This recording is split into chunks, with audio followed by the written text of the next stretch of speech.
Good morning, everybody. It's good to see a room so well populated, given the demanding interest in this building. But I think it also speaks to the importance of the subject matter before us today.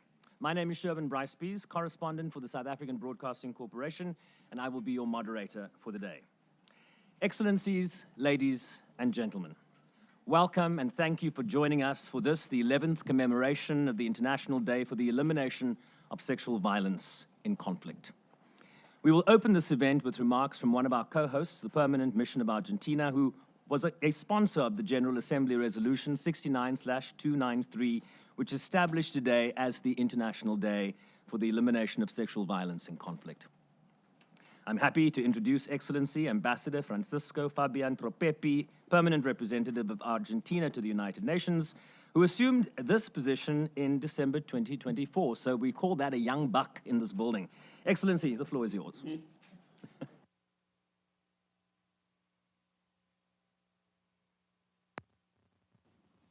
Thank you so much. It's okay? Yes. And good morning to all. We have a full room today. It means that this commemoration is important for all of us. Thank you, all of you, for coming. Dear colleagues, I recognize many here. Thank you.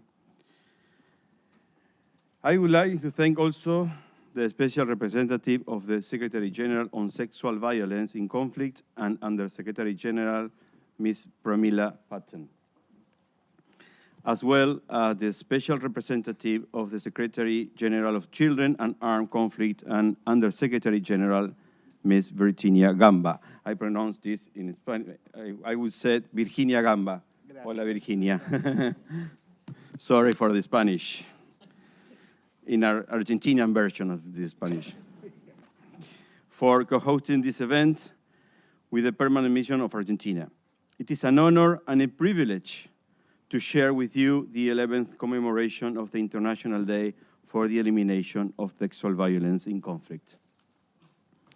Since 2015, this International Day is commemorated every year to mark the date of the unanimous adoption of the first Security Council resolution that recognized conflicts-related sexual violence as a tactic of war and a threat to international peace and security in 2008.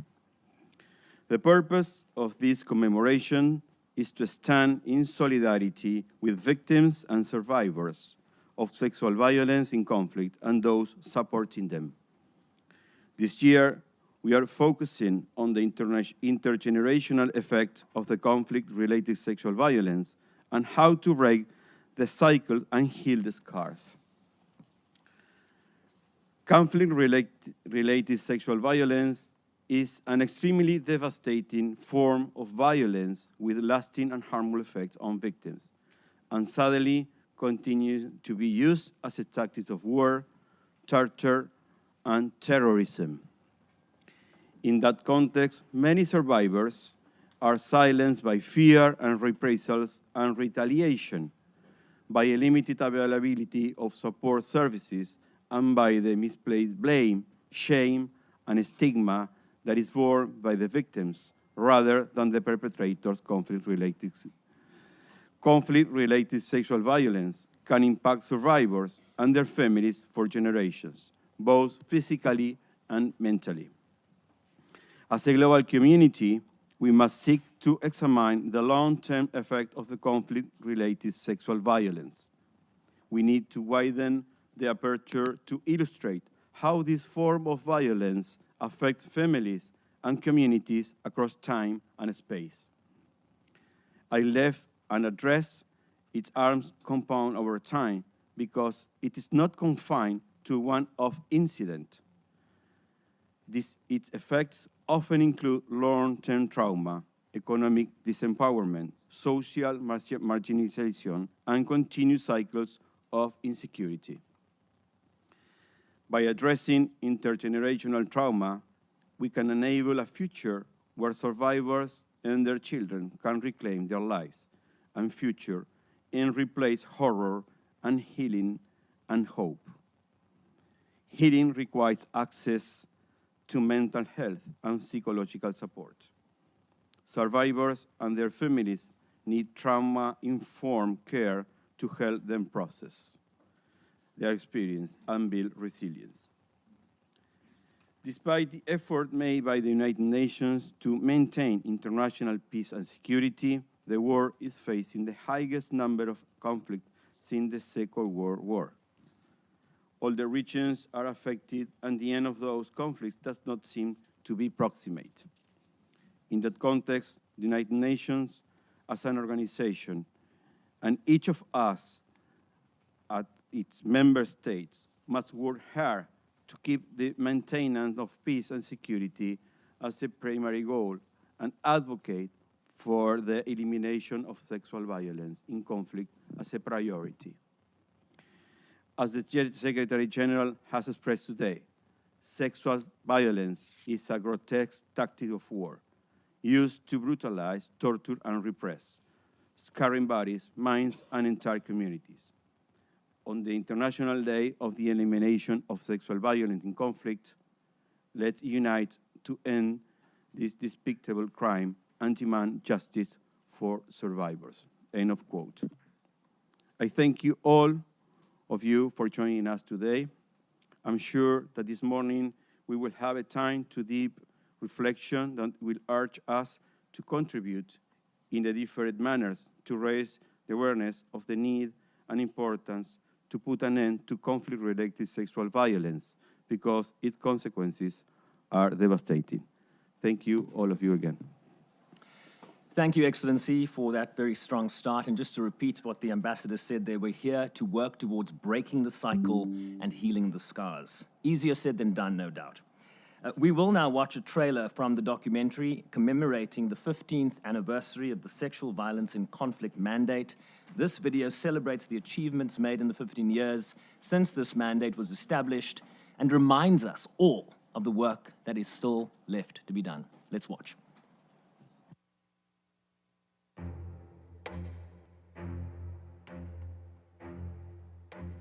In every war, sexual violence has been used as a tactic to instill fear, to dominate, to displace population. The earliest documents of conflict all record sexual violence, sexual slavery, rape. Wars have been fought on the bodies of women. Impunity was the norm, and justice the rare exception. Ladies and gentlemen, despite some progress in responding to sexual violence in armed conflicts, the deliberate targeting of civilians continues unabated. Security Council Resolution 1888 contains very strong language on the need to end impunity. It contains very strong normative provisions. It gives the mechanism, the team of experts, and what the team of experts has to do. For the first time, the Security Council saw wars through the eyes of women and girls. It brought hope for women all over the world. We have embarked on a series of partnerships. We are today working more and more with concerned states parties and providing them support. The UN Action Network has grown exponentially from 11 entities in 2017 to 26. I have signed 12 joint communique and frameworks of cooperation with government. And where there is genuine political will, with adequate resources, the TOE has been very, very instrumental in securing the investigation, prosecution, and conviction of a range of emblematic cases of warlords who thought that impunity was the rule of the game. Over the past 15 years, we've developed a comprehensive normative framework. We've drawn a red line. We've developed the institutional architecture. We have improved our operational reach. Today, the UN is reaching out to thousands of survivors who were once invisible and inaccessible. As I reflect on my own vision for the mandate, I am very clear-eyed about the uniquely dangerous times that we are living. But at the same time, I will not allow this bleak global landscape crush my hope for this mandate. I will not allow the gains to be taken away. I owe it to the survivors. Every case of sexual violence is preventable, and it is the moral responsibility of everyone to work towards its prevention. Okay, so where the rubber hits the road, right? It's now time to listen to Special Representative of the Secretary General on Sexual Violence in Conflict. You might recognize her from that video. Sitting to my left, the Undersecretary General, Ms. Pramila Patten. Thank you, Sherwin, and thank you so much for moderating today's event. Your Excellency, Mr. Francisco Fabian Tropepi, Permanent Representative of Argentina to the United Nations, my colleague, Undersecretary General Mrs. Virginia Gamba, distinguished guests and participants. As we gather to mark the 11th official commemoration of the International Day for the Elimination of Sexual Violence in Conflict, I would really like to commend the visionary leadership of Argentina in putting this date on the global calendar. And since 2015, it has become an opportunity to stand in solidarity with survivors, many of whom feel forgotten in the forgotten corners of the world. And it is an opportunity to pay tribute to those risking their lives to support them on the front lines, often underfunded, under fire, and overstretched. Each year, this occasion has become more widely commemorated the world over. And it is fitting that we commemorate rather than celebrate this milestone, given the grim reality of a world in the grip of crisis. Needs are mounting, even as funding for life-saving aid is slashed, straining the humanitarian sector to breaking point. As we survey the security landscape, we see a growing gap between commitments made on the world stage and compliance by parties in theaters of war. This year's focus on addressing the intergenerational effects of conflict-related sexual violence compels us to ask the question, when does wartime atrocity end? Long after soldiers retreat and treaties are signed, unfortunately, the weapon of rape keeps attacking bodies and minds, relationship and reputation, families and communities. Some scholars have rightly called sexual violence the most enduring tactic of war. For too many women and children, war is not over when it's over. Its effects echo long after the final battle and far beyond the battlefield. We see it in the eyes of survivors, in the children born of rape, in the hospitals reduced to rubble and ruin, in fractured families, and in the sprawling refugee camps where civilians languish. The legacy of war is written on the bodies of women and girls in ways that have been written out of history. Their pain have been dismissed as collateral or inevitable and prolonged through silence, denial, and neglect. Left unaddressed, the harms and trauma compound over time. Conflicts in the Balkans and Rwanda in the 1990s were turning points in the global recognition of the gravity of wartime rape. Yet, research published in 2024 found that 86% of survivors of sexual violence in Kosovo continued to suffer post-traumatic stress 25 years after the end of the conflict. Further illustrating the long-term consequences of this crime, a survivor testified to the Bosnian War Crime Commission. And I quote, "They took my body that night, but they also took my family, my future, and my peace. I live now not as the person I was, but as a person who remembers." In the words of a survivor of the 1994 Rwandan genocide, I quote, "Rape did not end the day the soldiers left my house. It continues every time I'm shunned, every time my child asks who his father is, every time I feel the sickness in my body that they left behind. The war ended, but for me, the battle never stopped." The effects of this scourge are long-lasting and life-changing, manifested in physical and psychological trauma, HIV, STIs, unwanted and unsafe pregnancies, poverty and socioeconomic exclusion, ostracism, and reprisals, often linked with social codes of honor, shame, and victim blame. It is therefore critical to sustain survivor-centered, trauma-informed care to prevent further secondary harms. Today's speakers will span a range of perspectives from across time and space. They include a representative of the Sudanese government, Dr. Sulema, and a young woman survivor with a baby born of wartime rape, whom I met on my recent mission to Sudan. I also welcome the participation of Madame Pascale Solage, a civil society activist from Haiti, where successive waves of unrest have created cycles of violence and lawlessness, resulting in women and girls from across multiple generations being subjected to sexual violence as a tool of intimidation, punishment, and social control. We will also hear a statement on behalf of the grandmothers of Sipho Zako, who sought justice for sexual slavery, used as a tactic of war to shred the social fabric of indigenous communities during the conflict in Guatemala in the 1980s. And I also congratulate the brave Maya Achi women who fought for over 40 years. Yes, 40 years they fought for justice on another milestone verdict for sexual violence as a crime against humanity delivered last month. Through their sheer determination, these women have set a powerful precedent and reshaped collective memory. As these experiences attest, beyond the delivery of immediate relief, we must foster long-term resilience in order to break the vicious cycles of violence, impunity, and risk, and replace it with a virtuous cycle of recognition, reporting, and response. The forthcoming annual report of the Secretary General on conflict-related sexual violence, compiled by my office, records violations against victims ranging from 3 to 75 years of age.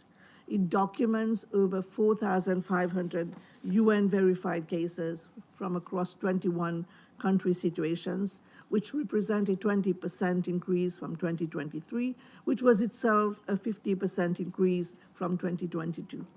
Every year, over 90% of these atrocities target women and girls.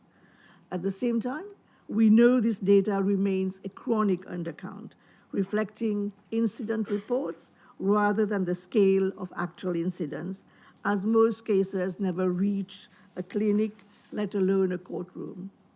The report emphasizes that the drawdown of UN mission is leading to security vacuum that threaten to reverse the progress made to protect and assist survivors and to mitigate the risk of recurrence. This, in turn, undermines the ability of women to contribute to conflict recovery, peace building, and development. At the same time, rising militarization and authoritarian rule are turning back the clock on women's rights. The report finds that even as the world contends with record numbers of civilians forced to flee their homes and homelands due to persecution and seemingly endless cycles of conflict, the level of respect for binding laws and obligations remain low. We see this in Ukraine, where reports of sexual violence against civilians, detainees, and prisoners of war have surfaced since the Russian invasion. We see it in Sudan, where sexual violence is once again being used to terrorize and displace communities, with devastating reports of women in Darfur committing suicide rather than facing the near certainty of rape by armed men. We see it in Eastern DRC, where countless women have been shunned and shamed in the wake of rape, with some describing the isolation and stigma as worse than the act of violence itself, resulting in cycles of exploitation and food insecurity.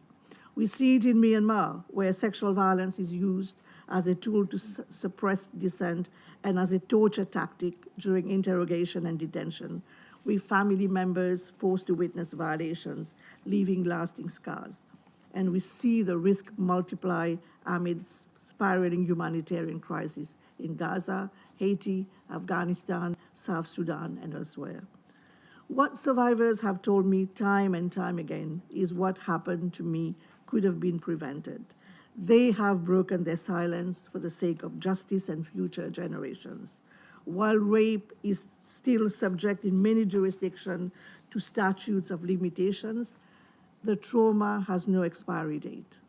Moreover, the pace of justice remains painfully slow, often coming years after the crime occurred, when stigma, so economic isolation, and untreated injuries have already destroyed the lives of victims and reverberated across generations. And this includes the children born of wartime rape, who face specific threats and risks related to statelessness, poverty, exploitation, recruitment, and radicalization.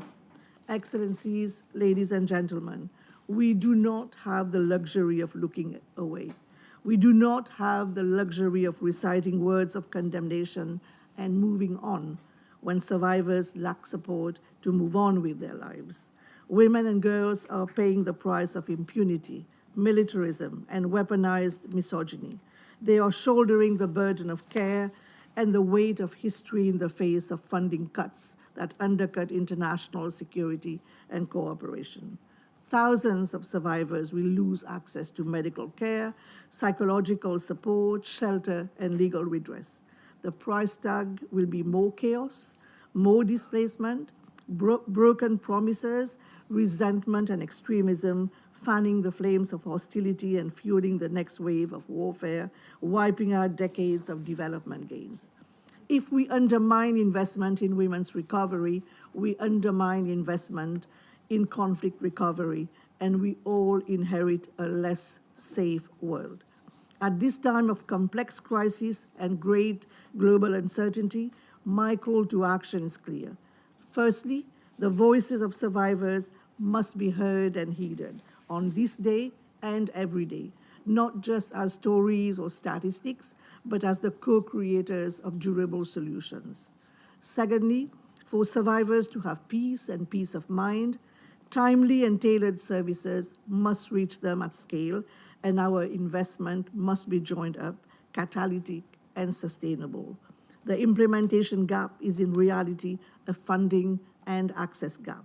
We therefore need sustained political resolve and resources equal to the scale and duration of the challenge.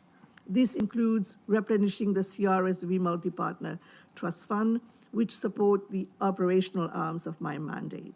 Thirdly, the existing normative framework and institutional architecture, which has yielded such a dramatic shift in paradigm and perspective over the past 15 years, elevating sexual violence from the sidelines of history to a red line of international law, must be strengthened and sustained. We cannot risk a reversal of the trajectory of progress. What we have achieved to date gives us hope. For instance, the Interagency Coordination Network I chair, UN Action Against Sexual Violence in Conflict, has supported over 60 joint catalytic interventions across 18 conflict settings, enabling thousands of survivors to access multi-sectoral services. These efforts include establishing and equipping survivor relief centers across Ukraine, economically empowering survivors in South Sudan, providing safe shelters in Darfur, aiding reintegration of abducted women and children in Somalia, and supporting one-stop service centers in Mali. There have also been encouraging developments in terms of transitional justice, supported by my team of experts on the rule of law. For instance, in Ukraine, law enforcement officials have been trained on trauma-informed investigation and prosecution. Technical support to legislative reform processes to improve alignment with international standards has been provided in Iraq, Libya, South Sudan, and elsewhere. Operational continuity must be maintained in context of transition, including through the presence of Security Council mandated women protection advisors, which are currently deployed in less than half of the countries that we cover. Finally, to drive transformation, we must dig deeper and unearth the root causes of conflict-related sexual violence, namely gender inequality and discrimination. We must silence the guns and amplify the voices of women. We owe this not only to future generations and to present survivors, but also to the human rights defenders of the past who were imprisoned, persecuted, and killed for forging new freedoms. Excellencies, how we meet this moment of crisis is the true test of our resolve. While political dynamics and funding decisions may vary, the laws, rights, needs, and mandate remain. We must likewise remain principled and coherent to avoid wartime rape becoming ever more entrenched in peacetime reality through impunity and the absence of redress. Survivors deserve more than promises. They deserve protection, assistance, and a future free from fear. The scars and trauma left in the wake of wartime sexual violence cast a long, dark shadow. We must remain steadfast in bringing to all those affected the light of healing and hope. Thank you.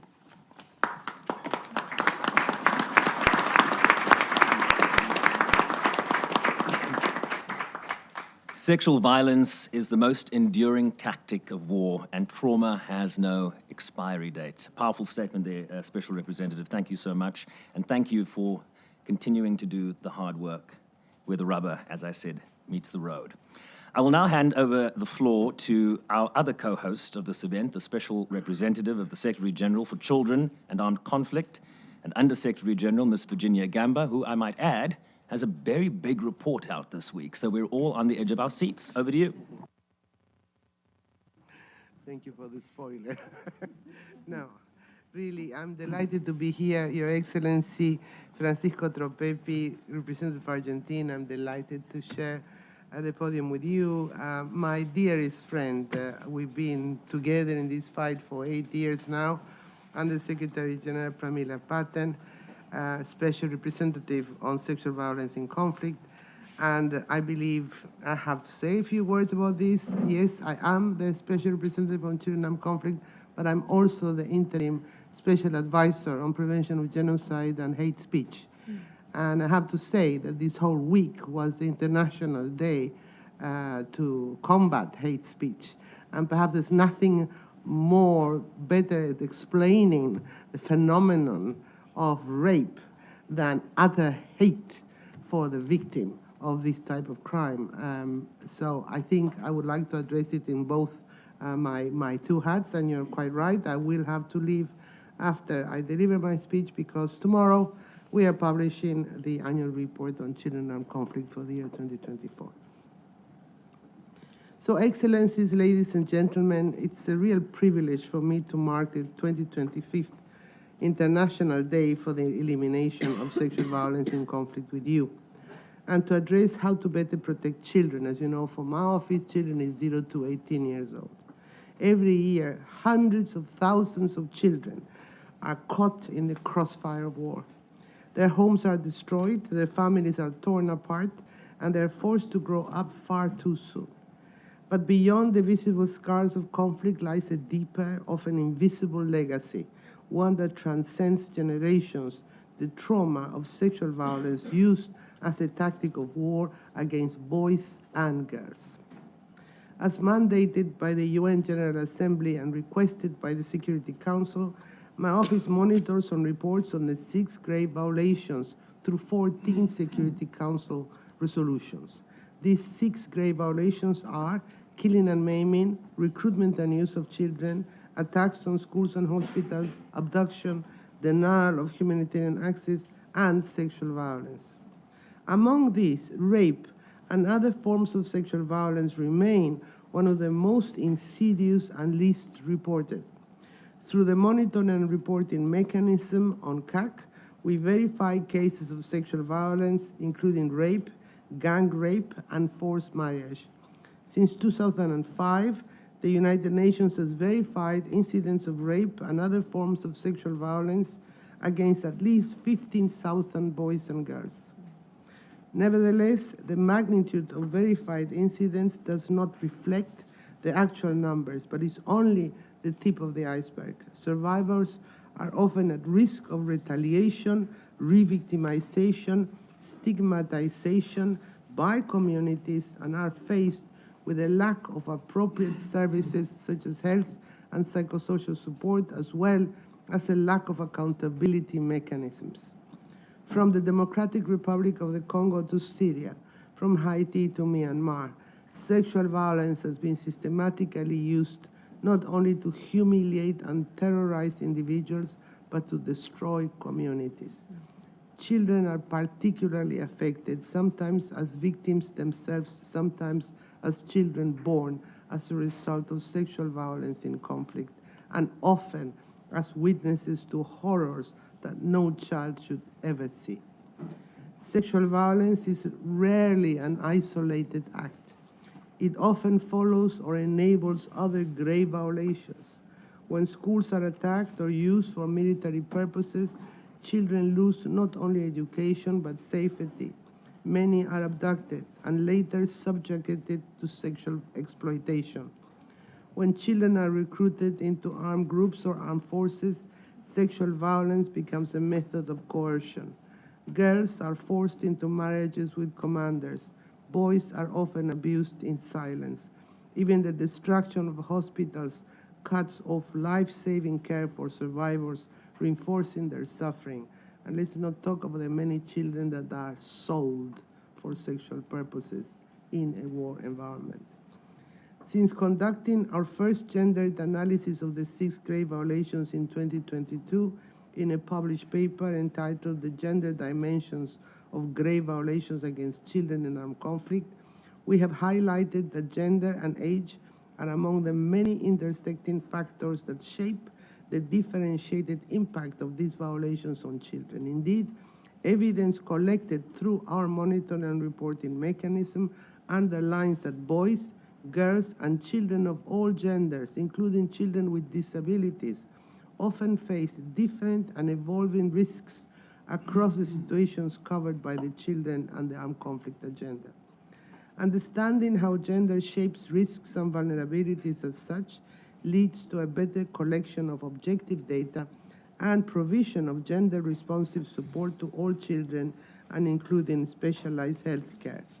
Furthermore, my office has been working with the All Survivors Project as an implementing partner on responding to conflict-related sexual violence against boys associated with armed groups during reintegration processes. Recent numbers on incidents of sexual violence against children are reflecting this devastating reality, as you probably see by tomorrow. Across the 25th country situations and 1 region covered in the Secretary General's 2024 annual report on children and armed conflict covering the year 2023, that's not the one of tomorrow, it's the one of the year before, 1,470 children were victims of violence. This was an increase of 25% in 2023 compared to 2022.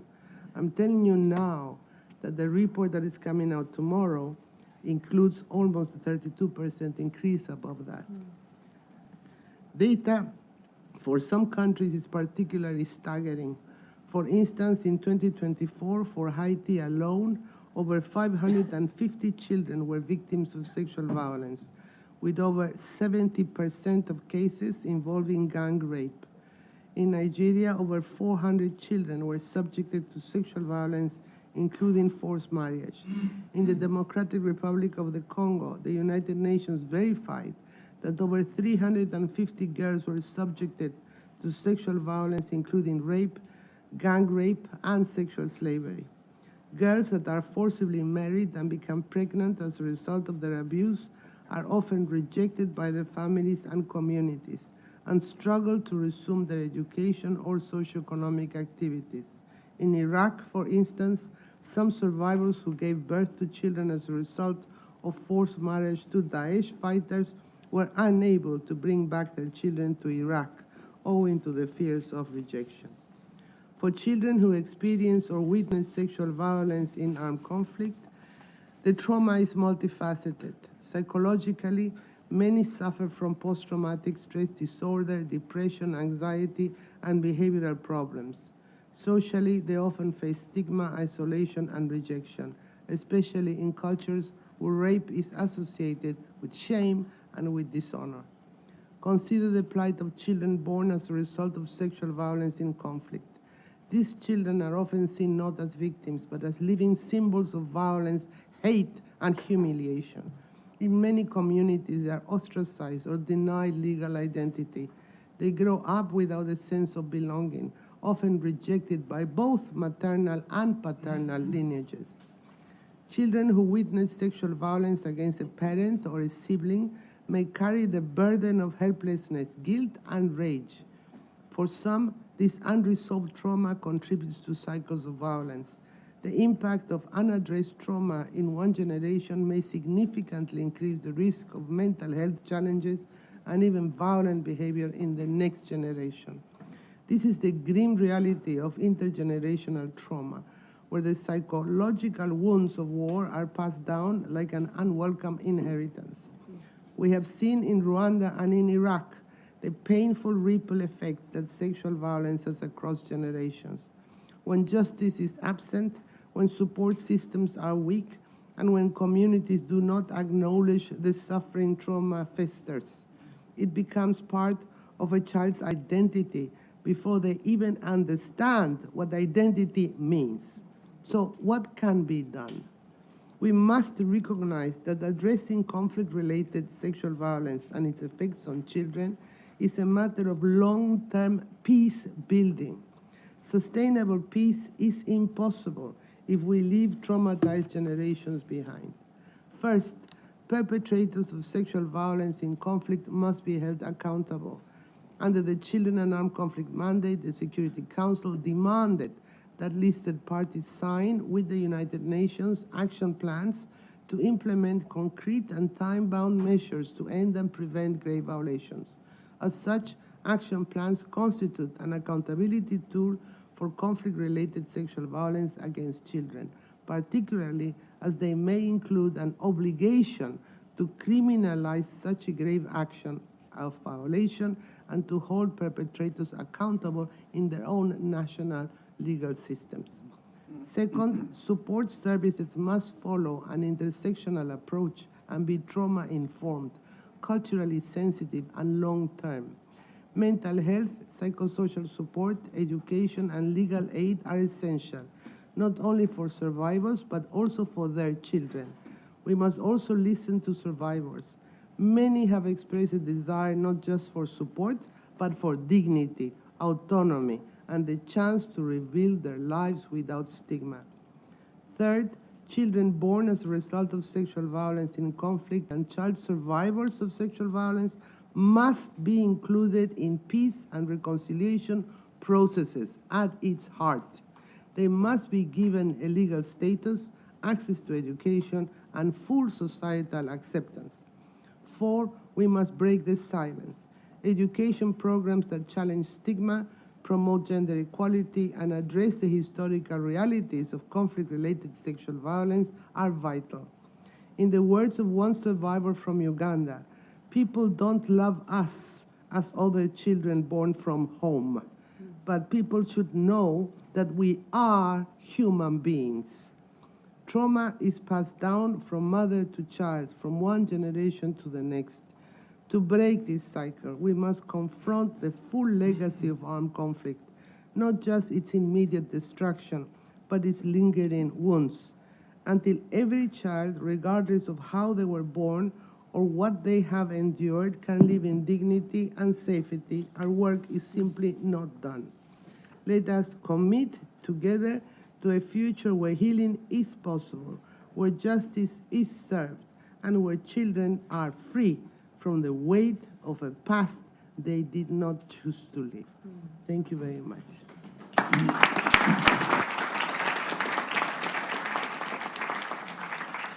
I thank the Special Representative Gamba for her statement, and we certainly look forward to the release of that report tomorrow. Now I'd like to turn the floor over to Dr. Suleima El Khalifa, who is joining us virtually from Sudan. She's on our screen over there. Dr. Suleima serves as the Commissioner of the Combating Violence Against Women Children's Commission in the Republic of Sudan. Dr. Suleima, you have the floor. Thank you, and hello everyone. Special thanks extended to the Office of SRSG on Sexual Violence in Conflict and the Office of SRSG for Children in Armed Conflict, and of course the permanent mission of Argentina to the United Nations for hosting this event and inviting us to speak on.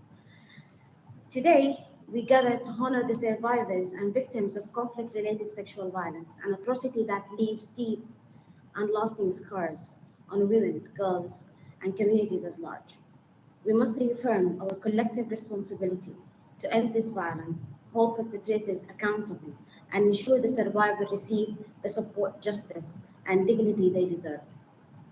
Conflict-related sexual violence is still used as a weapon of war, where women and girls have been encountering sexual slavery, rape, and torture. And this is the time to end this. We must work together to end this phenomenon globally and focus on special areas like Sudan and other affected regions. And impunity for those crimes must end. We must hold perpetrators accountable regardless of their position and power.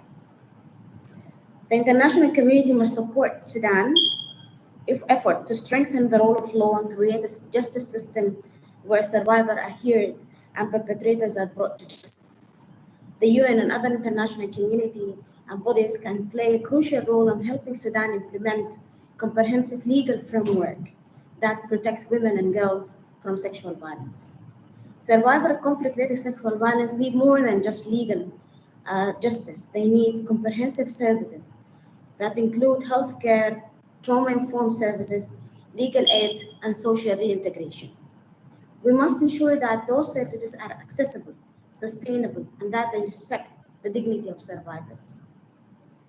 A focus of rehabilitation and psychosocial support is crucial to help women and girls heal from the trauma and adversity they have been facing. I call for the international community to stand with us, to stand with the Sudanese women and girls. Do not look away and from their pain, their struggle, and their strength. We need your continued financial and technical support. Funding is essential to expand and sustain the programs needed to address conflict-related sexual violence. It's through this investment that we can ensure lasting change and the creation of a future that's free from sexual violence. Sudan has signed a framework of cooperation with the SRSG on sexual violence and conflict, a step forward in ensuring the protection of women and girls. This framework is a powerful tool for ending sexual violence in conflict, but it's only through action that we can achieve tangible results. International partners can assist in scaling up these interventions and ensure that they reach all corners of Sudan. Transitional justice is key also to ensuring accountability, healing, and reconciliation. It allows us to address the root causes of violence and offer survivors a sense of justice. Memorializing the experience of survivors and respecting their voices is essential for preventing the repetition of such acts. We must honor their strength and resilience, ensuring their stories are never forgotten. Lastly, today is not just a day to remember, but a day to act. The international community must not stand by. We must stand by Sudanese women. Let us be the generations that finally end conflict-related sexual violence, brings justice to survivors, and create a world where women and girls can live in peace, dignity, and security. Thank you.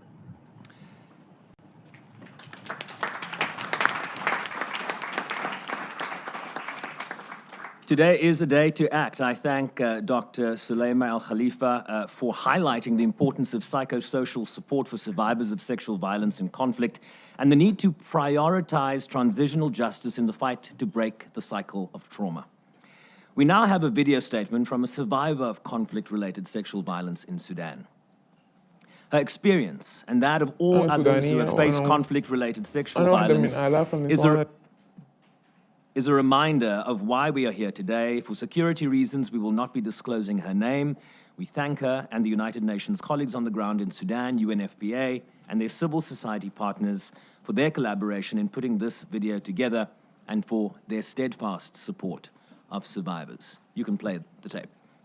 أنا سودانية وأنا واحدة من آلاف النسوان اللي يتعرضوا لتجارب بتاعت عنف مؤلمة شديد، ولسه في نساء كتير شديد ما قدروا يتكلموا بسبب الخوف أو بسبب الألم أو لأنه ببساطة ما في أمان. الحرب ما بس بتقتل بالرصاص، الحرب بتكسر النساء بصمت. في بلدي آلاف النساء تم اغتصابهم كسلاح في النزاع، وأنا كنت واحدة منهم. أنا تعرضت للاغتصاب في الخرطوم في بحري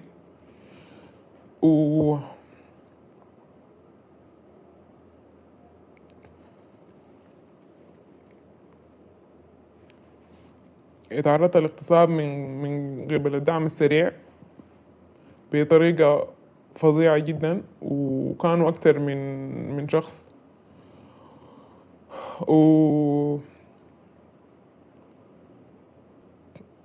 حملت وأنا اليوم بربي في طفل من جريمة ما اخترتها. العنف بالنسبة لي ما بس مجرد حادث أو يعني تفصيلة كده. العنف الجنسي أثناء الحرب هو جريمة بتشوه حياة كاملة وبتكسر الروح بتاعت الأم والطفل. أنا اليوم ما بتكلم عن نفسي بس، أنا قررت أتكلم عن كل مرة تم قهرها وعن أجساد تحولت لساحات معارك أو عن صمت المجتمع وعن صمت العالم.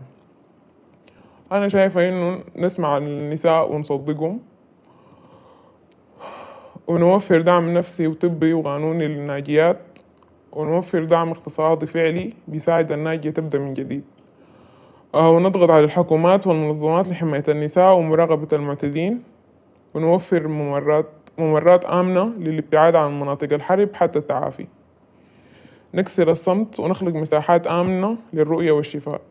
أنا اخترت أتكلم لأني تعبت من الخوف ولأنه بستحق أعيش وما أتهدد، لأني مؤمن إنه صوت واحد ممكن يغير واقع. ساعدونا نوقف العنف وساعدونا نعيش بكرامة، مش بس ننجو يعني. وهو صراحة الصدمة ما بتقدر تتجاوز أصلا، مستحيل تتجاوزها حتى ولو يعني في ناس تحاولك وبتدعمك، وفي نساء ما بيلقوا يعني مثلا دعم، بيكونوا هم عندهم وصمة، يعني المجتمع بينظر لهم زي هم المذنبين، في حين إنه دي ما من يد، يعني ما في يدنا الحاجة دي. ما في حاجة ممكن توازي الألم يعني بيتعرضوا له النساء في السودان بسبب الاغتصاب وبسبب العنف عموما، يعني تحديدا يعني الاغتصاب في ظل وضع فظيع جدا يعني في السودان. أنا بنصح النساء يتكلموا ويطلبوا المساعدة وما يحسوا بأنهم هم المذنبين، لأنه الميليشيا بتاعت الدعم السريع هي المذنبة وهي المفروض تتعاقب، مش نحن يعني. الحادثة نفسها هي أصعب حاجة، الناس ما بتصدقك وبتسألك كتير ده شنو وليه وكده، والطفل ده أبوهم منو حيعمل شنو وكده.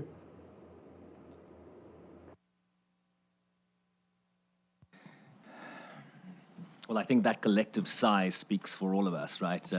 I don't think we should be sad about it. We should be angry about it. So I thank the survivor, and I imagine that was a very difficult experience for her to share that with us. So we thank the survivor for her willingness to share experience with us, and we are so grateful for her bravery in the fight against conflict-related sexual violence. I'm pleased to now present a video message from the Sepo Zaco grandmothers from Guatemala. The Sepo Zaco case made history as it was the first time a national court prosecuted sexual slavery during armed conflict as a crime against humanity. Very eager over there on the play switch. You may play now. It's an honor to represent and carry the voices of the abuelas of the Sepur Sarco case to the commemoration of the International Day for the Elimination of Sexual Violence in Conflict. The abuelas, or grandmothers, could not be here today as their communities have endured the lack of electricity for now 6 days. They have asked us to convey their regards to each and every one of you, their recognition of the important mandates of the offices of the special representatives of sexual violence in conflict and children in armed conflict, and their appreciation to the permanent mission of Argentina for co-hosting this event. The abuela's main message is addressed to all survivors of conflict-related sexual violence. Justice and healing is possible.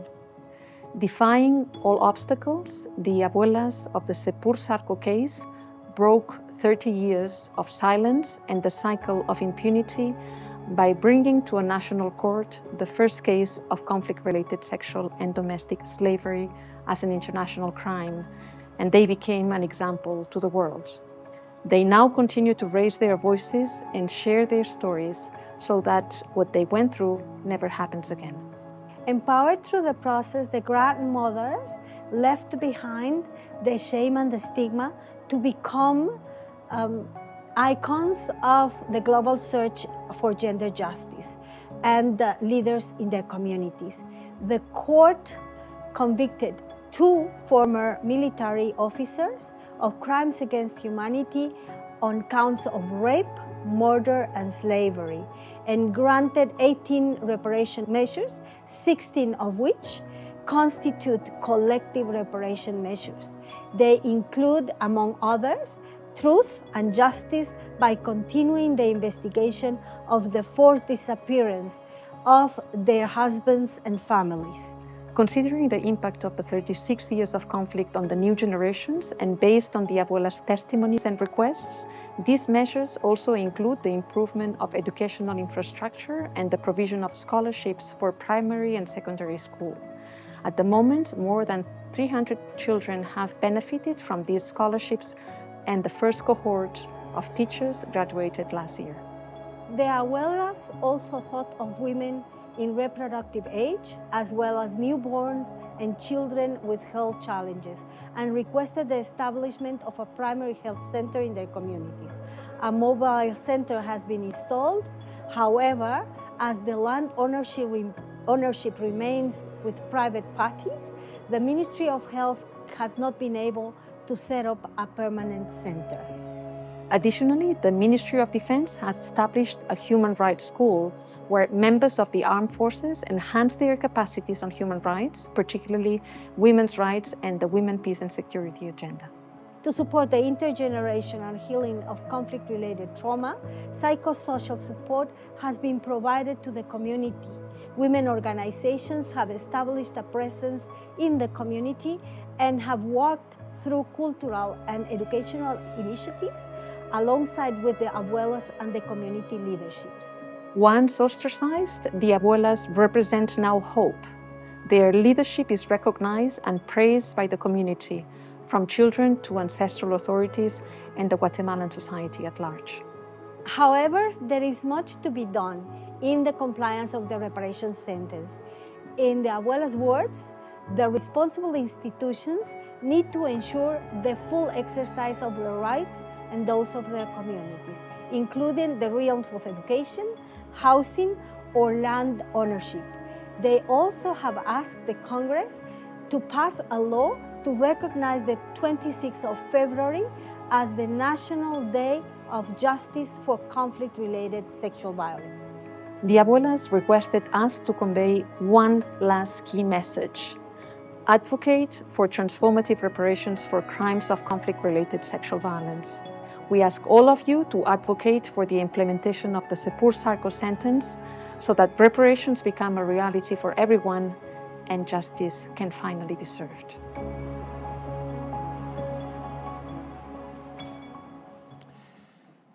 Thank you so much, Abuelas de Sepur-Sarko, for sharing your lived experience. It's important that your legacy is carried on throughout generations. And heartfelt thanks to UN Women Guatemala and Mujeres Transformando el Mundo for your support in putting together this video. I am now pleased to introduce Ms. Lucia D. Pascal Solage, who is the founder and general coordinator of the feminist organization Neges Mawan in Haiti. Thank you so much. Excellencies, ladies and gentlemen, Haiti is facing a multidimensional crisis. For the first 3 months of the year, more than 1,000 people were killed and over 1.3 million have been displaced, more than half of whom are women and girls. Thousands of women and girls have been raped, left without justice, without care, many contracting sexually transmitted infection or becoming pregnant from the assault, suffering in silence. Sexual violence, especially collective rape, has become a strategic weapon of war used by armed gangs to terrorize and control entire communities. Watching this video of this survivor have been reminded me the documentary Les Enfants du Coup d'État by the Haitian filmmaker Rachel Magloire. It is a powerful film that shares the voices of Haitian women survivors who were raped during the military coup between 1991 and 1994. These women were forced to carry pregnancies resulted from rape in a country where abortion is completely criminalized. I also recall the stories of Haitian women who were subjected to systematic sexual violence during the Duvalier dictatorship. Rape was also used as a colonial tool of domination and dehumanization of Haitian women and girls, dates back to slavery, when the sexual violence against enslaved Black women was institutionalized to uphold system of control and exploitation. These crimes leave more than physical wounds. They create deep individual and collective trauma that have passed from one generation to another. And yet, Healing remains inaccessible because justice is denied, support systems are underfunded, and feminist, culturally grounded response are absent or ignored. So yes, as an Asian woman, an Asian feminist, and a survivor of sexual violence myself, I know the importance of breaking the cycle, healing the scars, and addressing the intergenerational effect of this violence. Feminist organizations, especially in the Global South, have created powerful models of response and recovery rooted in survivors' lived experiences, our cultures, and our resilience. These approaches are beyond trauma care. They center dignity, reclaim power, and restore autonomy. In our feminist organization, by example in Haiti, Neges Mao, our program Sisterhood embodies that vision of survivor-centered sorority and healing. Feminist organizations have also pushed for active response to gender-based violence and for centering women's leadership and rights I prioritize in confronting conflict. And yet, in addressing Haiti's present and past crises, Asian women have consistently been invisibilized. This failure is shocking because the UN and its member states have concluded that centering women is necessary to resolving conflict through UN Security Council Resolution 1325 and its progeny. Resolution 1820, for example, acknowledges explicitly that sexual violence used as a tool of conflict threatens peace and must be addressed as a peace-building priority. The Women, Peace and Security Agenda created by this resolution makes clear that addressing sexual violence and centering women's leadership are not optional. They are critical to ending conflict and building lasting peace for that addressing doing social and economic prosperity. By example, for almost a year, Asian feminists have been involved in promoting the policy framework for an effective and equitable transition in Haiti, an initiative put forward by Asian civil society with global solidarity support in response to Haiti's women and girls being, yet again, left behind, even as they are targeted with brutal violence. The framework offers specific recommendations for urgent action. In the absence of that action, Haiti's crisis has only grown worse. While violence is intensifying globally, we are also witnessing the rise of fascism, extremist nationalism, racism, and sexism, further escalating the risk faced by women and girls while attempting to roll back decades of hard-won rights. We cannot resolve the problems of today by erasing the mistake of yesterday. Asian women and women across the world cannot heal and will not be safe if we continue to apply the same harmful action that silence them, marginalize them, and deny them agency. Women are survivors, organizers, community builders, and change makers.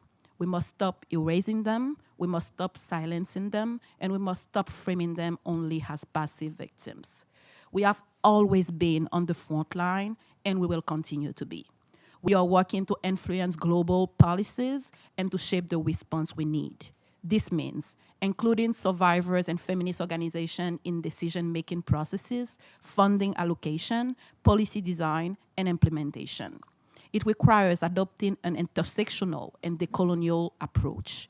It requires empowering feminist approach like the policy framework.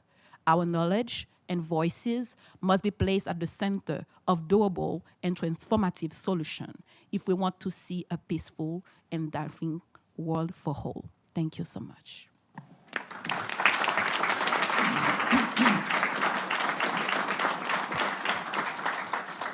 Thank you, Ms. Solange, for channeling your personal pain into an inspiring and teaching moment for us, and for highlighting the importance of speaking up against injustice for survivors everywhere, especially in your home country, Haiti, but for survivors around the world. I'm very pleased now to hand the floor to the Director of Program Policy and Intergovernmental Division of UN Women, Ms. Sarah Hendricks, on behalf of the UN Action Network. Hi, Sarah. Thank you very much. And indeed, thank you for this important moment today. To Ambassador Tropepi, to SRSG, Patton, to the Office of SRSG Gamba, Mr. Bryce Pease, distinguished delegates, colleagues, and friends around this important table, fellow advocates who are here. The International Day for the Elimination of Sexual Violence and Conflict is certainly a day that demands action. It is a day to confront the truth that conflict-related sexual violence is not collateral damage. It is, in fact, calculated, systematic, and devastating weapon of war, as we have heard from so many testimonies today. The testimonies across today's time together are not actually isolated stories. They are, in fact, part of a much larger, more brutal design, repeated across countries, repeated across contexts, and certainly across generations. One that is shaped by impunity and also shaped by silence and shaped, in fact, by the absence of justice. These stories, however, as we've heard today, are also threaded with resistance.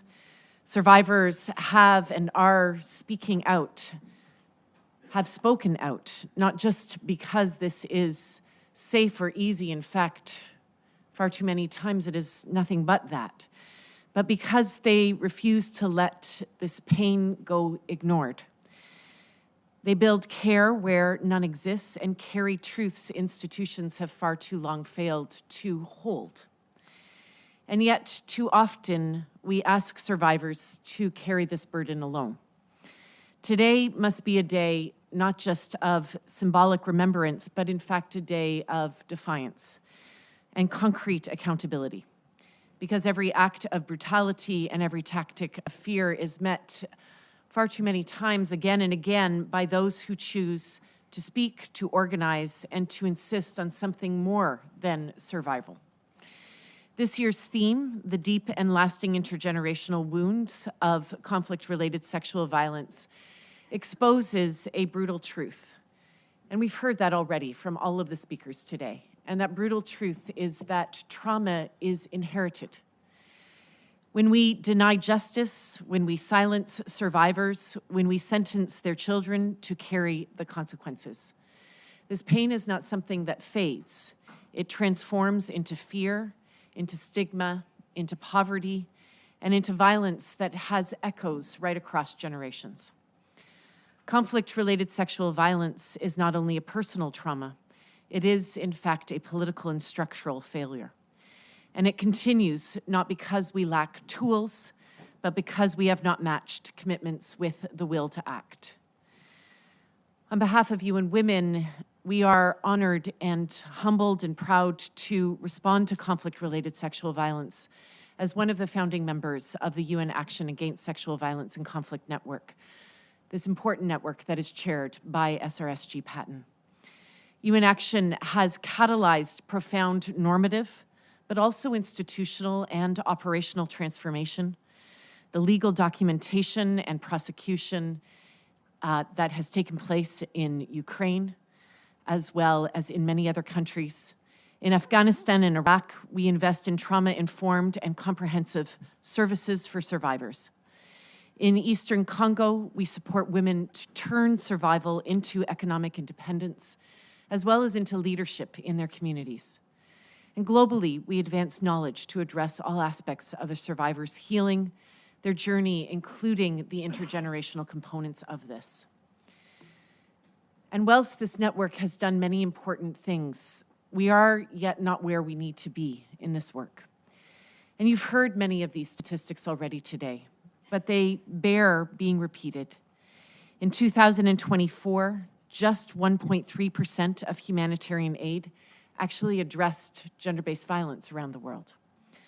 Only 30% of gender-based violence funding appeals were met, even as conflict has grown disproportionately right around the world. And nearly 90% of women-led frontline organizations remain underfunded, with half facing closure. This is data that is just 1 month old. I'll say that again, 90% of women-led frontline organizations remain underfunded, with half now facing closure. Mental health services remain chronically neglected. And this is not just a funding gap, it is a protection gap, it is a justice gap, it is in fact a dignity gap.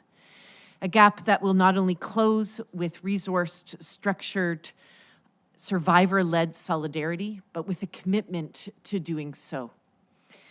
And therefore, UN Women joins the voices that have come around today's table, calling on member states and donors to allocate at least 2% of all humanitarian and crisis response aid to the prevention and response to gender-based violence, including conflict-related sexual violence, and to urge the replenishment of the UN Action Trust Fund, which enables coordinated, catalytic, and survivor-centered interventions across the UN system under SRSG Patton's leadership. We also call on governments to strengthen laws that protect against sexual violence, to investigate and prosecute perpetrators, and to provide comprehensive services to survivors. And we call on faith and community leaders to reject silence and indeed to champion dignity. Survivors are not just symbols. They are, in fact, experts. They are the organizers. They are already leading, as you've heard today, but far too often without recognition or resources, and far too often without rest. The least that we can do is to meet their courage with institutional action.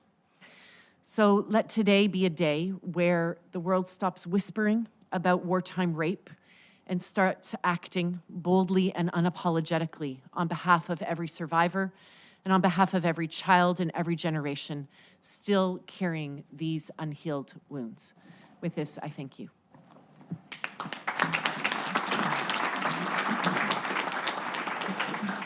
I thank Ms. Sarah Hendricks for highlighting the importance of coordination in the UN system to address CRSV and for putting the spotlight on the intergenerational consequences of unaddressed harm and honoring the leadership of survivors. I am very pleased now to introduce Ms. Kavya Asoka, Executive Director of the NGO Working Group on Women, Peace and Security. The NGO Working Group on Women, Peace and Security is an independent advocacy coalition of 18 civil society organizations that advocates for women's rights.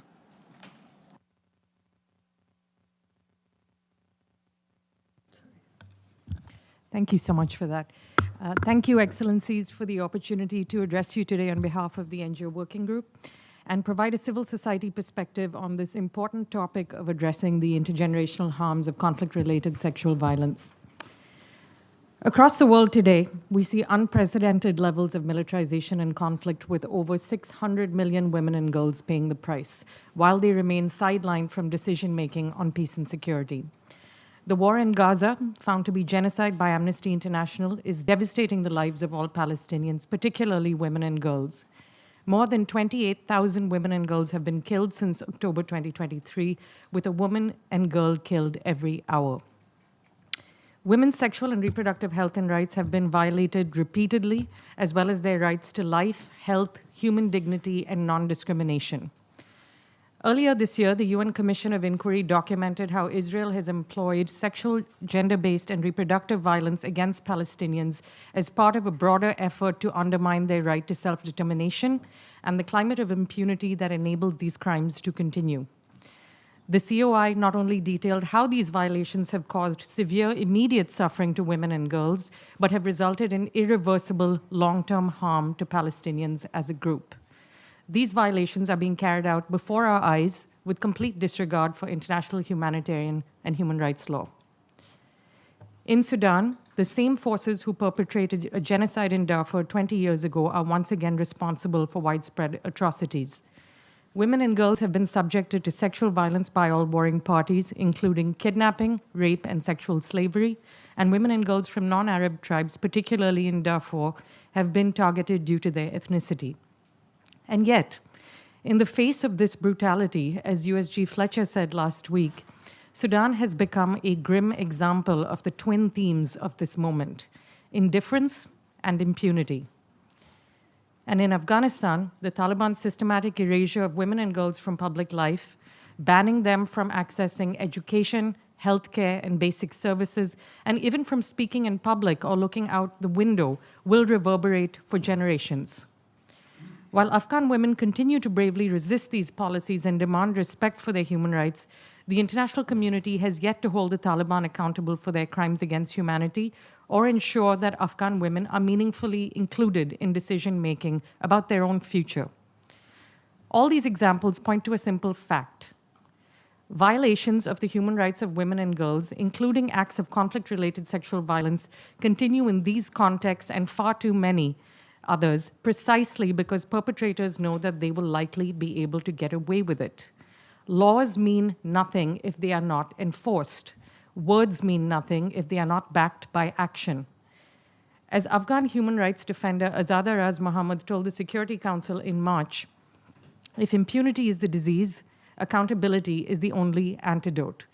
Holistic, gender-sensitive, survivor-centered accountability that prioritizes women's agency, bodily autonomy, human rights, and participation is crucial in both addressing the harms of conflict today and preventing future generations from experiencing these atrocities in the future. This year, we commemorate the 25th anniversary of the Women, Peace, and Security Agenda, when we should be celebrating the gains of feminist movements and the courage and leadership of women human rights defenders in conflicts and crises.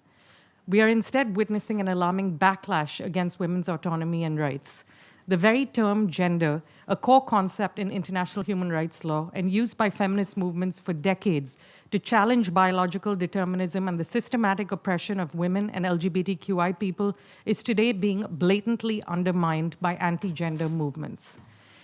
If we believe in the norms, institutions, including this mandate, and commitments of 25 years of the Women, Peace, and Security Agenda, if we all believe that all forms of gender-based violence and gender inequality are unacceptable, you all, member states, Security Council members, and UN leadership must uphold these norms and defend these institutions today, when the stakes could not be higher, or risk losing them entirely.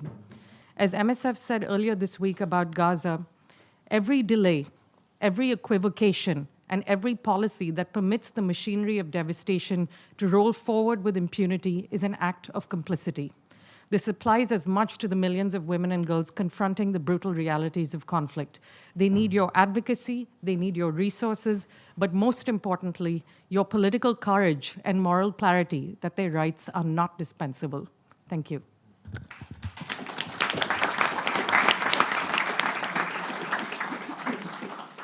You could have gone on for another 5 minutes, I would have allowed it. Thank you, Ms. Asoka, for emphasizing the importance of women's participation in all aspects of the fight against conflict-related sexual violence. We will now watch a video statement from the former African Union Envoy on Youth, founder of the NGO Nalafem, and global champion in the fight against sexual violence in conflict, Ms. Aya Chebi. To the screen we go.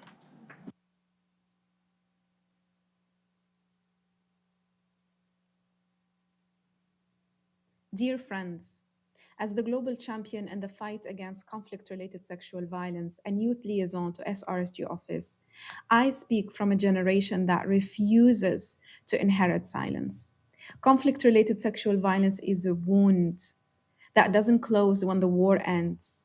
It echoes through generations, it lingers in the bodies of survivors, in the memories passed down, in the shame imposed by society. And yet, through all of this, survivors rise, youth rise. Young people are not removed from this story. Young people are born into it, into these histories, sometimes spoken, often silenced. Young people carry the weight of inherited trauma, often without explanation, without justice, without healing, but also carry the power to transform it and to demand change.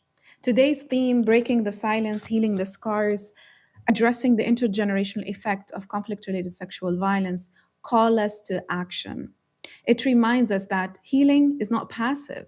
It is political, it is personal, it is intergenerational. Many young people are survivors themselves. Others are children born of rape, living with unanswered questions, stolen origins. Their voices are too often left out of the conversation, and that must change. We are a generation that will say, this ends with us. To every survivor, every young person who has carried this pain without words, I see you. You are not alone. Your healing is revolutionary. Your story is sacred, and your voice is so powerful. So, how do we do this? It starts with truth, and it demands courage, the kind of courage that shifts budgets, that reforms institutions, that centers healing instead of hiding. I call on decision makers to match our urgency. Listen to survivors, not as victims, but as leaders. Include children born of wartime rape in reparation, justice, and peace processes, not as just dependents, but as rights holders. Protect young human rights defenders and frontline responders from retaliation. And make space for youth leadership, not as an afterthought, but as architects of peace. Young people are not asking for inclusion in the margins, but for shifting the center. Intergenerational trauma requires intergenerational co-leadership. Let me explain what that looks like. 1, appoint youth co-leads in the national CRSV strategies and transitional justice processes. 2, mandate intergenerational representation in peace negotiation teams, in truth commissions, in reparation boards. 3, fund youth-led survivor initiatives through multi-year core funding, not project-based microgrants. 4, prioritize data collection on intergenerational trauma, including psychosocial and legal needs of youth born of rape. 5, include young peace builders and survivor advocates in Security Council briefings, in field missions. The Youth Peace and Security Agenda, YPS, should not be isolated from conflict-related sexual violence. And 6, support cross-generational healing spaces where storytelling, memory work, collective care are prioritized. Intergenerational co-leadership is not about inviting young people to the table. It's about co-creating the table together, where lived experience is leadership, where the future is co-authored by those who bear the scars and those who refuse to repeat them.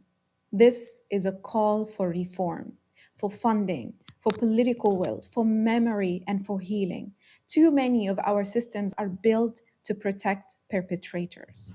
We must flip the script from exclusion to co-leadership.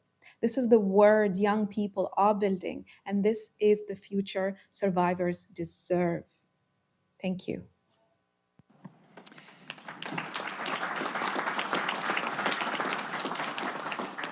Thank you, Aya, for highlighting the role that youth in leadership, the role of youth in leadership in healing intergenerational trauma. We have heard from both grandmothers and now the voice of youth on how they can be a reservoir of hope in the fight against conflict-related sexual violence and the intergenerational trauma it inflicts. So we're getting to the most exciting part of the program, member states and regional groups to present their statements. And we start with the European Union. His Excellency, Mr. Stavros Lambrinidis, Ambassador Permanent Representative for the EU. Sir. Dear friends, I have the honor to speak on behalf of the European Union and its member states, and to begin by thanking, of course, the Permanent Mission of Argentina and the officers of the SRSGs for Sexual Violence and Conflict and Children in Armed Conflict for organizing today's event. Friends, sexual violence and conflict remains a horrific tactic of war. People have said this in this room. It doesn't just happen as an afterthought. Across many regions of the globe, with devastating consequences, not just on individuals, but on entire generations. Now, survivors, their families, children born of wartime rape, and communities are left grappling with trauma, stigma, marginalization. Healing requires recognition and support to the victims, as well as the sustained engagement of communities and institutions that confront these enduring scars. Now, many people have spoken about the necessity to match words with actions, and I fully agree. Now, I think all of you know in this room that the European Union and its member states stand in full solidarity with all survivors of conflict-related violence and their families, particularly children born of rape. And I think you probably all know that we are deeply committed to addressing their needs through protection, physiosocial support, socioeconomic integration to break the cycles of trauma and inequality. So, to put it in other words, ending sexual violence and conflict is a core priority of EU foreign policy, and we back this commitment with concrete actions. Now, let me give you an example. The European Union Action Plan on Women, Peace and Security concretely integrates a gender perspective into peacekeeping and humanitarian responses. We are doing this on the ground every day because we have, all of us, committed to ensuring that we put action where our mouth is. We have invested over 8 million in the last 2 years for projects supporting justice, psychosocial care and sexual and reproductive health care services for CRSV survivors in countries such as Haiti and the Central African Republic. Now, we also have political directions to embassies around the world and to our member states' embassies around the world. We call them guidelines. And we have updated those guidelines on children in armed conflict to better prevent and respond to violations of the rights of the child, including sexual violence, on the ground now in over 150 countries. This is the political commitment of the EU and its member states, and we're acting on it with governments and supporting civil society every day.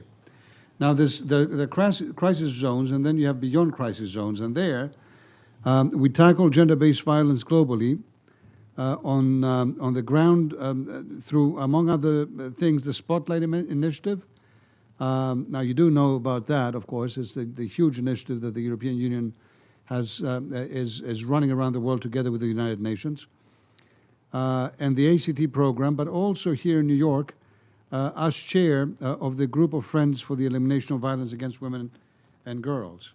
I think that's important, colleagues. Many of you have mentioned the issue of political pressure now, political will, as we commemorate this International Day.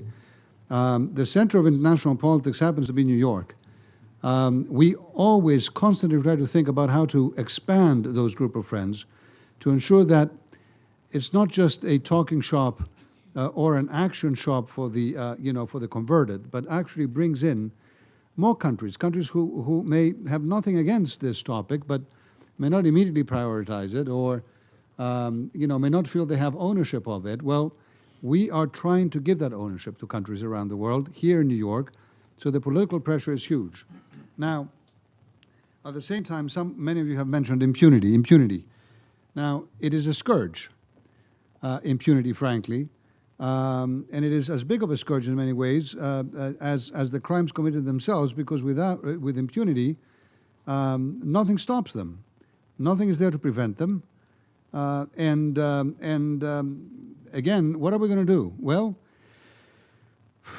we have to strengthen, many of you said, legal procedures at national, regional, international levels. We have to train people to be able to apply those laws in order to ensure accountability, guarantee access to justice, reparations and redress for survivors. So this is a daily political, diplomatic, and funding priority of the European Union around the world. Finally, colleagues, there are root causes to this. Conflict-related sexual violence is the result of deeply entrenched inequalities and harmful norms.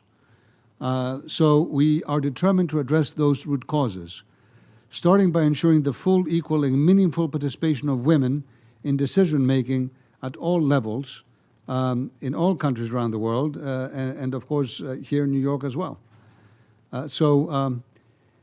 You can count us as, the biggest allies of everyone around the world trying to get rid of this scourge, trying to commemorate this International Day effectively, and I hope we can count on you to build together the partnerships that will eventually really push the needle on this.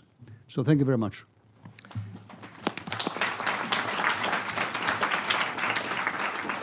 I thank the permanent representative of the European Union, and just a reminder, folks, 3 minutes. You get 3 minutes each, so you escape the web of the 3-minute web. Lucky guy. We move on to Australia. On behalf of Canada, Australia, and New Zealand, Her Excellency Beth Delaney, the Ambassador and Deputy Permanent Representative of Australia. I think we just beat them in the Test cricket, didn't we? Okay, all right. That Lord, I know, yes. Thank you, Chair, and I deliver this statement on behalf of Canada, New Zealand, and my own country, Australia. Can we thank Argentina for its leadership and commitment to raising awareness of the intergenerational effects of conflict-related sexual violence? Chair, conflict-related sexual violence is a grave violation of human rights and international law. As we've heard this morning, it terrorises populations, fractures communities, and perpetuates cycles of trauma. Survivors, including women and girls, men and boys, bear the immediate trauma, but the pain does not end with them. It reverberates across generations, seeping into families, communities, and the very fabric of society, creating a legacy of silence, stigma, and suffering. On this International Day for the Elimination of Sexual Violence in Conflict, we must confront the profound, complex, and long-lasting intergenerational impacts of conflict-related sexual violence. Intergenerational trauma undermines social cohesion and trust, making it harder for communities to heal and rebuild after conflict. Children born of rape may be denied legal identity, nationality, or inheritance rights. This legal invisibility can limit access to education, healthcare, reparations, and protections. Chair, as highlighted in the UN Secretary-General's 2024 report, we're witnessing a disturbing rise in sexual violence in conflict zones, which is likely only the tip of the iceberg. These deliberate and despicable tactics of war are not isolated tragedies. They are systematic failures that demand a systematic response. A systematic response includes strengthening legal frameworks to ensure perpetrators are held accountable through international and domestic legal mechanisms, including the Security Council using all tools at its disposal to prevent and respond to all forms of sexual and gender-based violence. It also means supporting survivor-centred approaches that prioritise dignity, agency, and long-term recovery by ensuring access to justice, reparations, and services that address the full spectrum of harm, including mental health, education, and economic empowerment. Chair, we must dismantle the structural inequalities and gender-based discrimination that enables such violence to occur. We must strengthen early warning systems and invest in conflict prevention and peace building that prioritises women's meaningful leadership, gender equality, and human rights. Prevention is not passive. It requires political will, coordinated action, and survivor-centred approaches. Survivors must be at the heart of our response, not only as recipients of support, but also as agents of change. Their voices, experience, and leadership are essential to breaking the cycle of violence and harm. Let us stand together not only in solidarity with survivors, but in action to ensure that no child, no family, and no community ever has to inherit the scars of war. Thank you.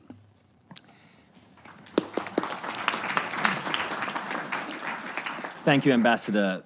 The next speaker is the Permanent Representative of Albania, Her Excellency Suela Janina. Ambassador, please.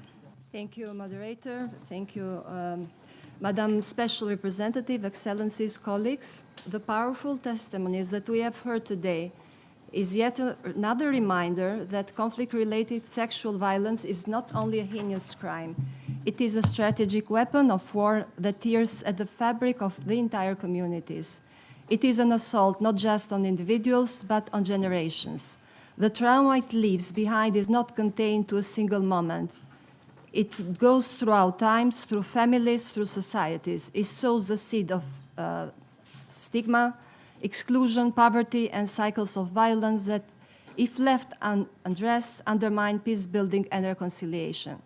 Coming from a region which, in not so distant past, has been the showplay of major conflicts, we have witnessed how sexual violence has been used as a tactic of war against civilians. Here I would like to note the case of sexual violence that took place during Kosovo conflict. in 1998-99.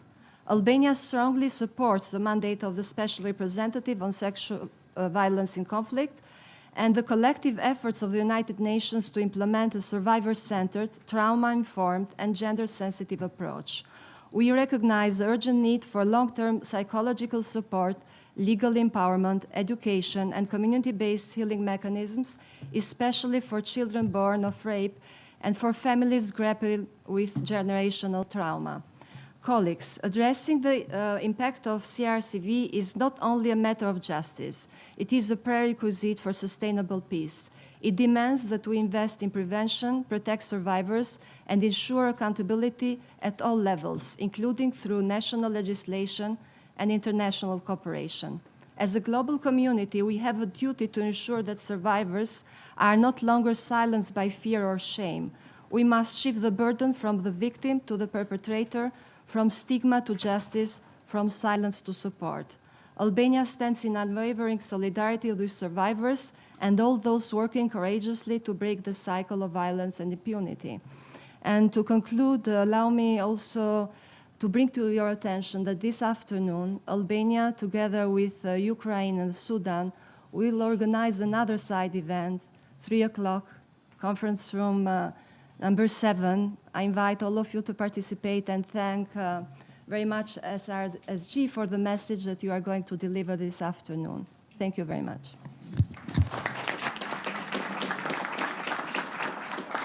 I thank the Permanent Representative of Albania, and it is my delight now to give the floor to the Permanent Representative of Timor-Leste, Ambassador Dionisio Babo Suarez. Thank you. All protocols observed. Ladies and gentlemen, echoes of atrocities committed from the World War II era, where Timorese women were forced into slavery, and through the years of between 2075 and 1999, marked by widespread rape, sexual torture, forced marriages, and mass displacement, and continue to reverberate across generations, even until today.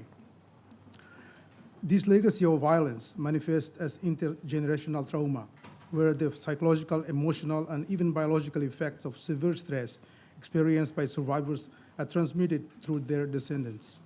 Survivors often carry chronic physical ailments and reproductive health issues, which can be passed down through neglect, lack of access to care, or genetic predisposition influenced by ancestral stress. Psychologically, symptoms like PTSD, depression, anxiety, chronic grief, and pervasive mistrust are common and deeply impacting parenting styles, emotional regulation within families, and the mental health of children who exhibit behavioral issues or internalize their parents and resolve pain. Recognize this immense challenge, not to count the others that have been mentioned here around this table. The Timor-Leste government has tried to address this historical injustice and their ongoing impact. Initiatives like the Commission of Truth, Reception, and Reconciliation have been crucial in documenting testimonies and promoting reconciliation through implementing complete justice and recommendations, but it remains difficult. It was reported that about 30% of women in Timor-Leste suffered the post-traumatic sexual abuse or any sort of violence several years ago, and it still actually has impact until today.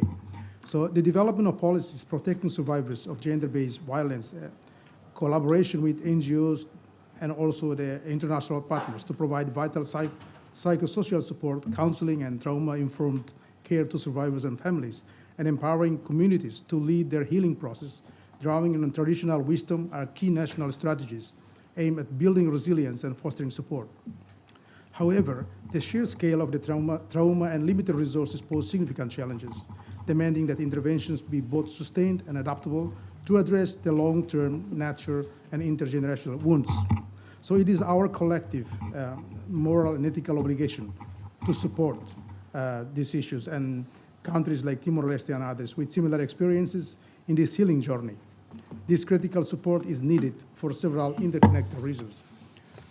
First is that significant, sustained funding is essential to expand and professionalize trauma healing services, building local capacity and establish long-term support systems. sharing expertise and trauma-informed care, mental health, restorative justice, and human rights can strengthen local initiatives to training and developing culturally sensitive approaches. Continued advocacy for justice for survivors, including accountability where possible, and vital symbolic recognition and reparations send a powerful message against impunity, as some have echoed this around this table. Also, in the current situation, integrating trauma-informed approaches into broader government development programs, such as education, health, economic development, ensure these initiatives contribute to holistic healing and avoid re-traumatization.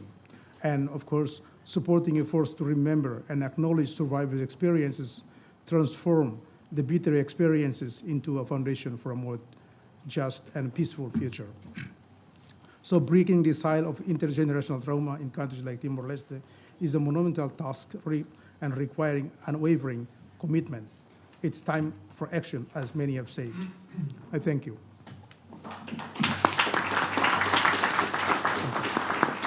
I thank the permanent representative of Timor-Leste, and I now give the floor to the permanent representative of Malta, Her Excellency Vanessa Fraser. Thank you, Excellencies, colleagues.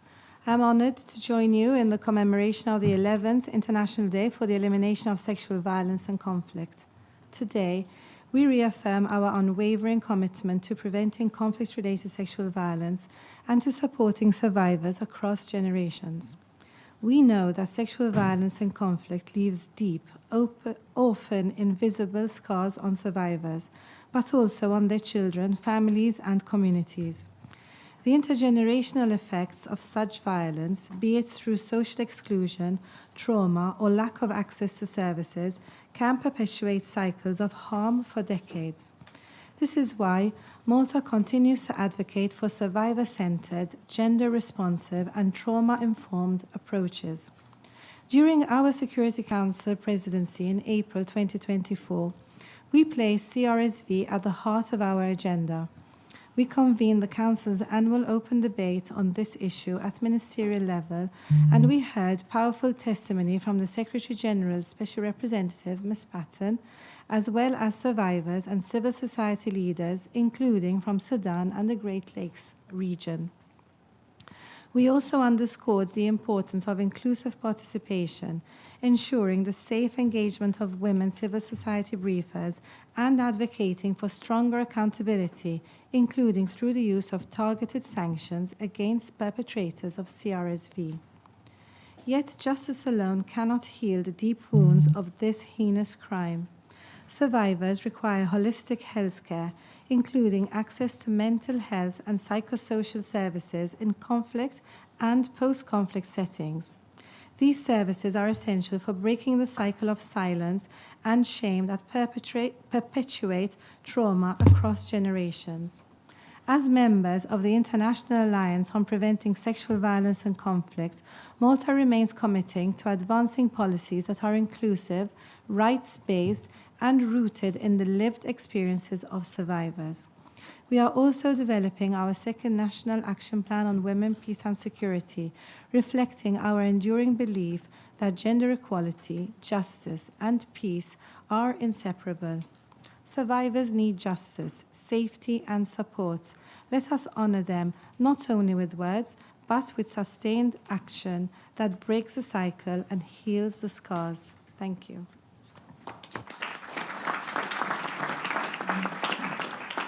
Thank you, Ambassador Fraser. I now give the floor to the permanent representative of Panama, His Excellency Ricardo Moscoso. Hi, thank you. Deputy Permanent Representative. But thank you. Excellencies, distinguished delegations, I want to thank the Office of the SRSG on Sexual Violence and Conflict, the Office of SRSG on Children and Armed Conflict, and the Permanent Mission of Argentina for convening this important event. The Republic of Panama welcomes the commemoration of the International Day for the Elimination of Sexual Violence and Conflict and thanks the opportunity to take part in this important discussion. Panama strongly condemns the use of sexual violence as a tactic of war and a tool of repression. It represents one of the most extreme manifestations of gender inequality and a grave violation of international humanitarian law and human rights. It attacks not only individuals, but tears apart the social fabric of entire communities, leading to cycles of trauma, social stigma, and insecurity that echoes across generations. In context of forced displacement and migration, where insecurity and lack of services prevail, women and girls face disproportionate risks to their lives, dignity, and safety. As a state party to CEDAW and the Belém do Pará Convention, and as a member of the shared commitments of the Security Council on Women, Peace, and Security, Panama actively and coherently supports the full implementation of Resolution 1325 and its subsequent resolutions. At a local level, we have also taken decisive steps to prevent and respond to gender-based violence with a comprehensive legal framework that addresses violence against women and human trafficking. Our interinstitutional mechanisms, led by the Ministry of Women, provide essential services for survivors, including psychological, social, and legal support. Moreover, the Panamanian Observatory on Gender-Based Violence generates data used to guide effective public policies. We recognize that sexual violence in context of active conflict functions not only as a form of physical and psychological abuse, but also as an economic and strategic tool used by armed groups and criminal networks. Panama reiterates that these crimes must be firmly sanctioned and that survivors must be at the center of the response, one that ensures access to justice, reparations, and guarantees of non-repetition. In the face of such cruelty, we recognize the resilience of survivors and the transformative potential of justice, dignity, and coordinated action. We also acknowledge that communities can be rebuilt and that peace must be rooted not only in the end of conflict, but in the promotion of human rights, accountability, and inclusion.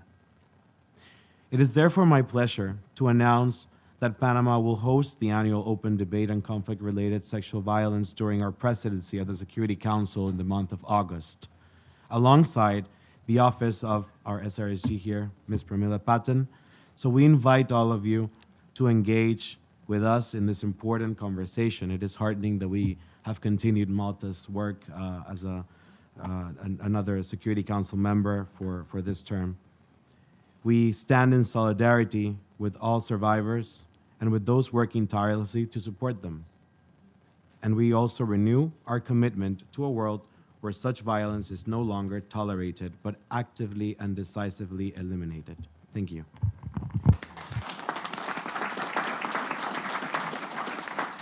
I thank the Deputy Permanent Representative of Panama, and I give the floor to the Permanent Representative of Lithuania, His Excellency Raitis Paulauskas. Thank you very much, Moderator. I also thank special representatives for organizing this commemoration of the International Day for the Elimination of Sexual Violence in Conflict. I expressed Lithuania's deep appreciation for Ms. Pamela Pranten and her office for the leadership and also for the vital, tireless work you are doing.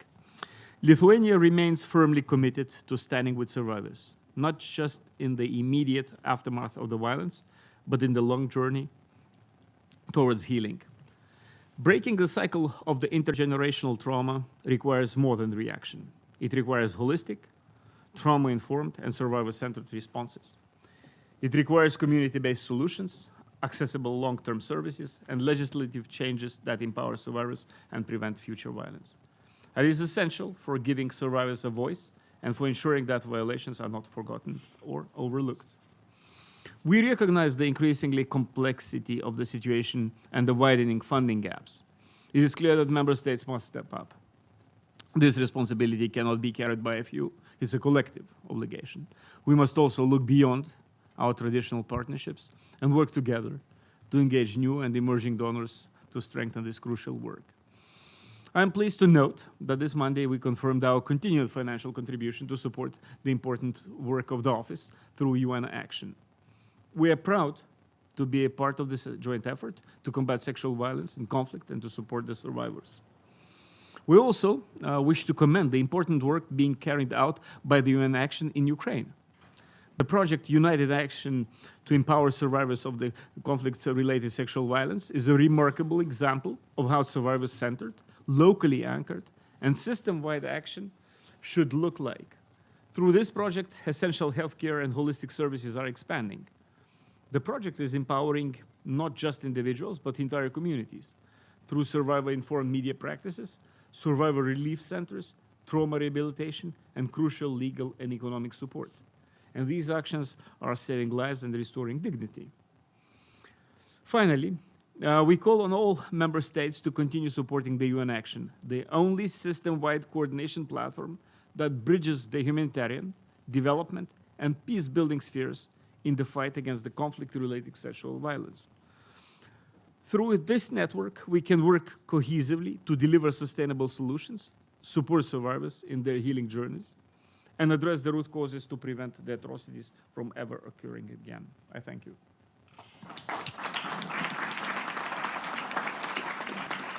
I thank the PR of Lithuania, and I now give the floor to the permanent representative of Myanmar, His Excellency Kyo Mo Tun. Thank you, Mr. Moderator. Dear Excellencies, dear colleagues, I would like to thank the Permanent Mission of Argentina and other co-hosts for organizing this important event.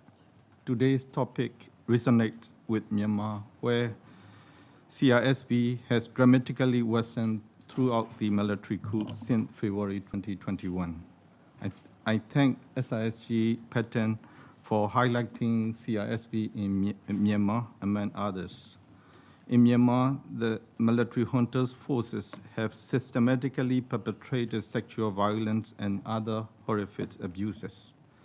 Victims include not only women, girls, men, and boys, but also LGBTQI individuals, political activists, and pro-democracy supporters, aging from as young as 4-year-old to as old as 84 years old.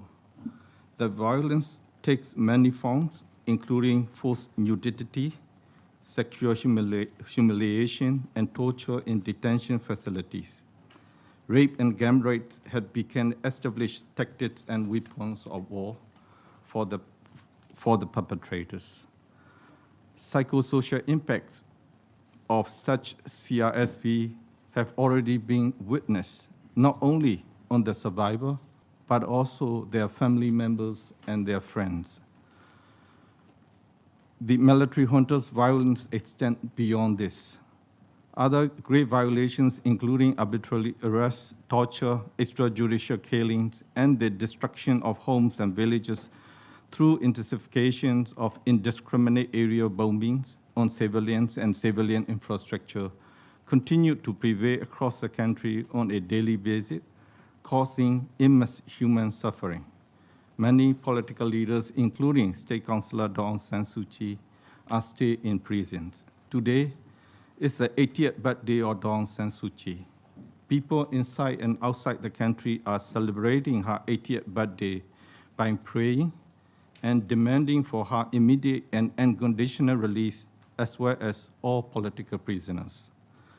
Dear Excellency and colleagues, in commemorations of the International Day for Elimination of Sexual Violence in Conflict, the NUG has launched an educational handbook to raise awareness about this critical issue.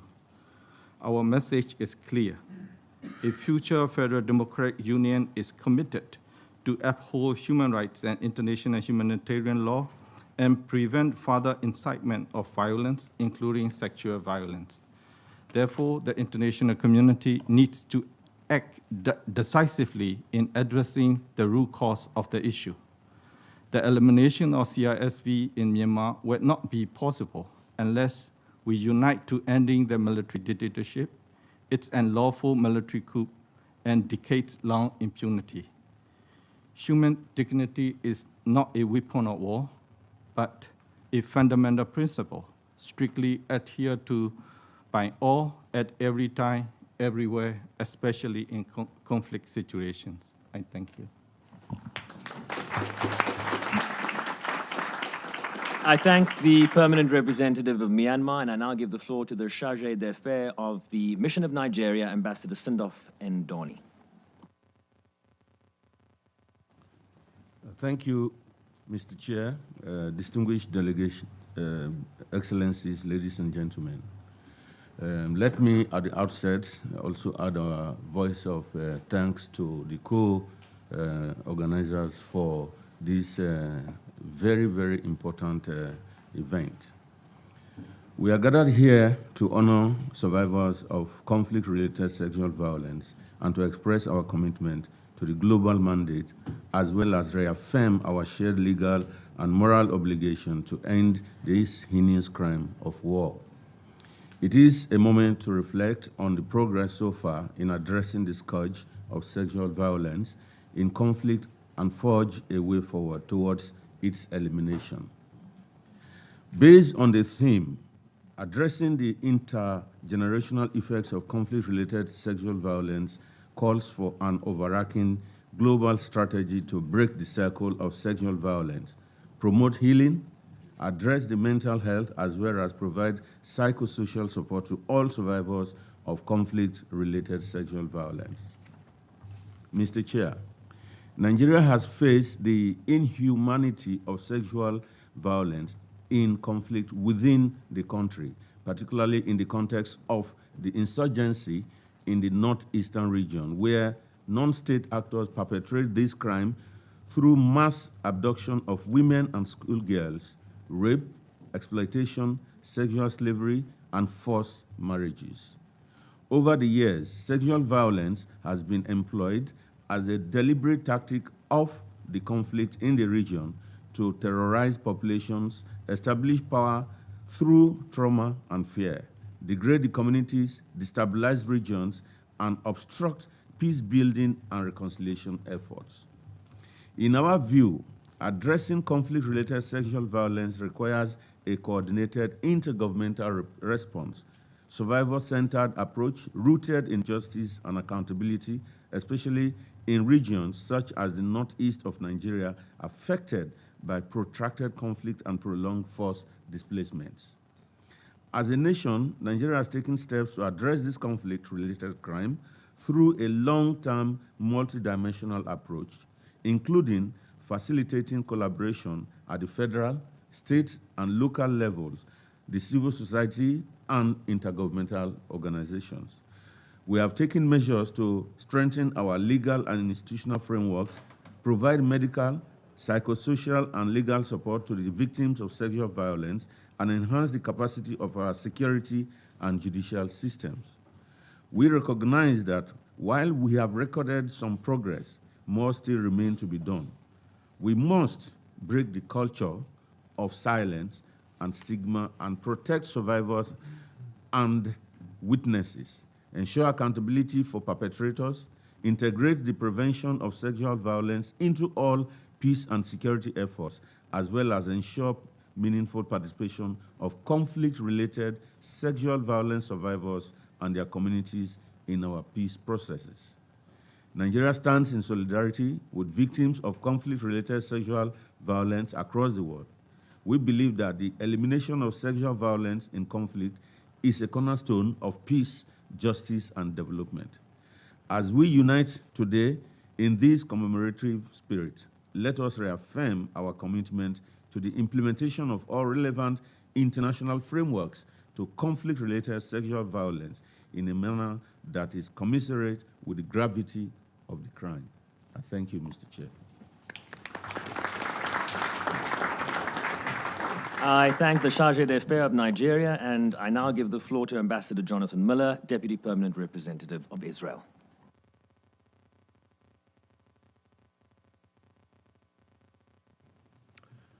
Excellencies, colleagues, thank you very much.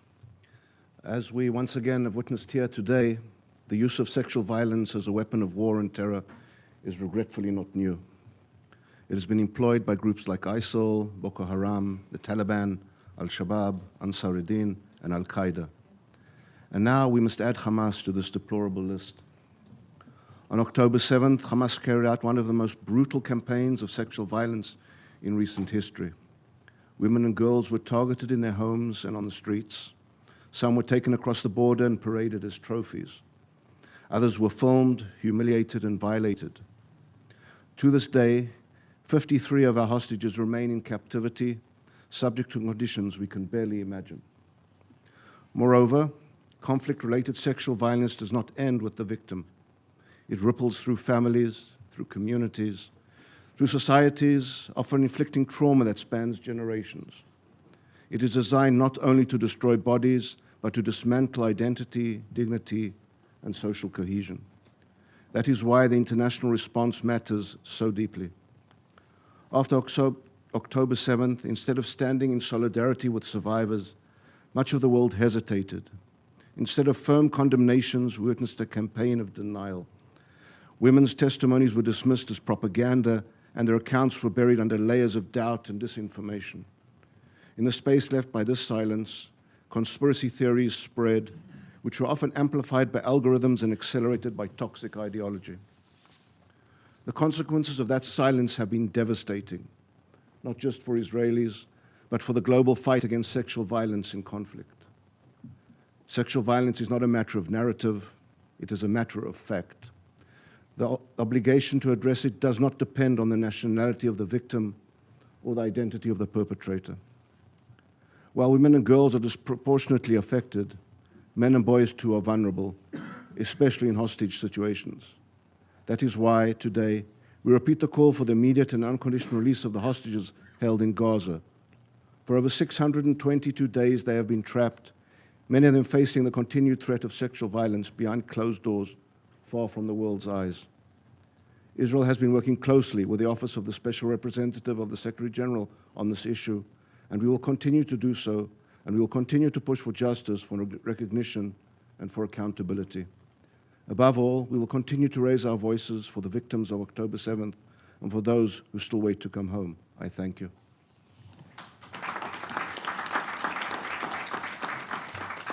I thank the Deputy Permanent Representative of Israel, and I now give the floor to the Deputy Permanent Representative of Denmark, Ambassador Erik Lawson. Thank you, moderator, and thank you to organizers and all panelists. Excellencies, colleagues, it's an honor to join all of you today to mark the 11th observance of the International Day for the Elimination of Sexual Violence in Conflict. Today we stand in solidarity with survivors and with all those working to end this appalling violation of international humanitarian law and international human rights law. Let us be clear. Conflict-related sexual violence is a clear violation of international law, and it may constitute war crimes and crimes against humanity. But beyond legal definitions, it is a profound human suffering, a denial of dignity, humanity, and hope. Conflict-related sexual violence targets individuals, but its aim is far broader: to tear apart families, fracture communities, destabilize societies long after the fighting ends. And this violence shatters lives, and too often justice is elusive. Survivors face stigma instead of support, silence instead of solidarity. And yet, even in the face of such darkness, survivors show extraordinary resilience and courage, speaking out, demanding justice, reclaiming their dignity, just as we have also heard here today. And thank you for that. Denmark is proud to support these efforts. We remain committed to a survivor-centered approach, one that prioritizes justice, access to healthcare services, and psychosocial support, and the reintegration of survivors into their communities. The Office of the Special Representative on Sexual Violence in Conflict is indeed spearheading these efforts, and Denmark proudly supports the team of experts on accountability and the rule of law, and the office's work on expanding knowledge and practices on the use of targeted sanctions for these crimes. Accountability and deterrence are key in the eradication of conflict-related sexual violence. As a global community, we must recognize that this is not a distant problem. The effects of conflict-related violence echo across borders and generations. And so must our response. We must amplify the voices of survivors. We must challenge the stigma that too often surrounds them. And we must hold perpetrators accountable under international law. We must invest in prevention, in protection, in justice. Let me end by recalling the powerful message that unites us today: end rape in war. Let this not be a slogan, but indeed a call to action, and a commitment we renew every day until conflict-related sexual violence is no longer used as a tactic of war. Thank you.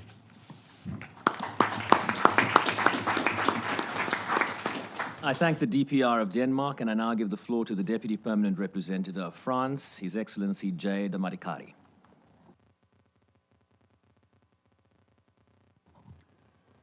Thank you. Excellencies, dear colleagues. I would like to begin thanking Argentina and, of course, the SRG, Mrs. Patton and Mrs. Gamba, for convening this important event. I think we are gathered today to say that the victims of sexual violence in conflicts are not alone. In Sudan, DRC, in Haiti, and also in Ukraine, since the full-scale invasion in 2022, women, but also boys and girls, are fighting the scourge of sexual and gender-based violence used as a weapon of war. The resilience compels us to act. I would like to emphasize briefly 4 points. First, the fight against impunity for conflict-related sexual violence is a collective fight. We must support national authorities so that legislations punish sexual crimes and victims can access justice and reparations.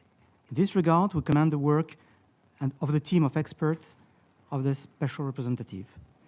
Very concretely, France supports the upcoming establishment of an international network of prosecutors and judges in the wake of the International Conference of Prosecutors held in March 2024, which France co-sponsored.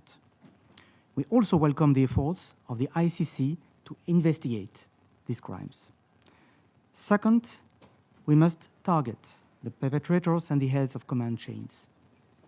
We call for targeted Security Council sanctions against perpetrators of conflict-related sexual violence. We support strengthening the expertise of the panels of experts of the sanctioned committees in this respect and aligning their work with the annex of the Secretary General's annual report on conflict-related sexual violence. Third, we must work hand in hand with civil society to support victims and ensure their access to essential health services and reparative measures. France supports the Global Survivors Fund, founded by Nadia Mourad and Dr. Mukwege, and we fund women's rights organizations on the ground, including through the United Nations Women's Peace and Humanitarian Fund. Fourth, the fight against conflict-related sexual violence must remain at the core of the UN mandate on peace and security. We fully support the mechanisms established by the Security Council to collect information and report on sexual violence. We emphasize the importance of the upcoming reports of the Secretary General on children and armed conflicts and on conflict-related sexual violence, which will list parties committing such violence and will seek engagements with them to end these violations. These lists must be complete, objective, and impartial. 25 years after the adoption of Security Council Resolution 1325, we must also preserve the human rights component of peace operations and ensure the presence of women protection advisors and peace builders. To conclude, as a member of the Security Council conducting feminist foreign policy, France will continue to champion these efforts and support the mandate of the special representatives. Thank you.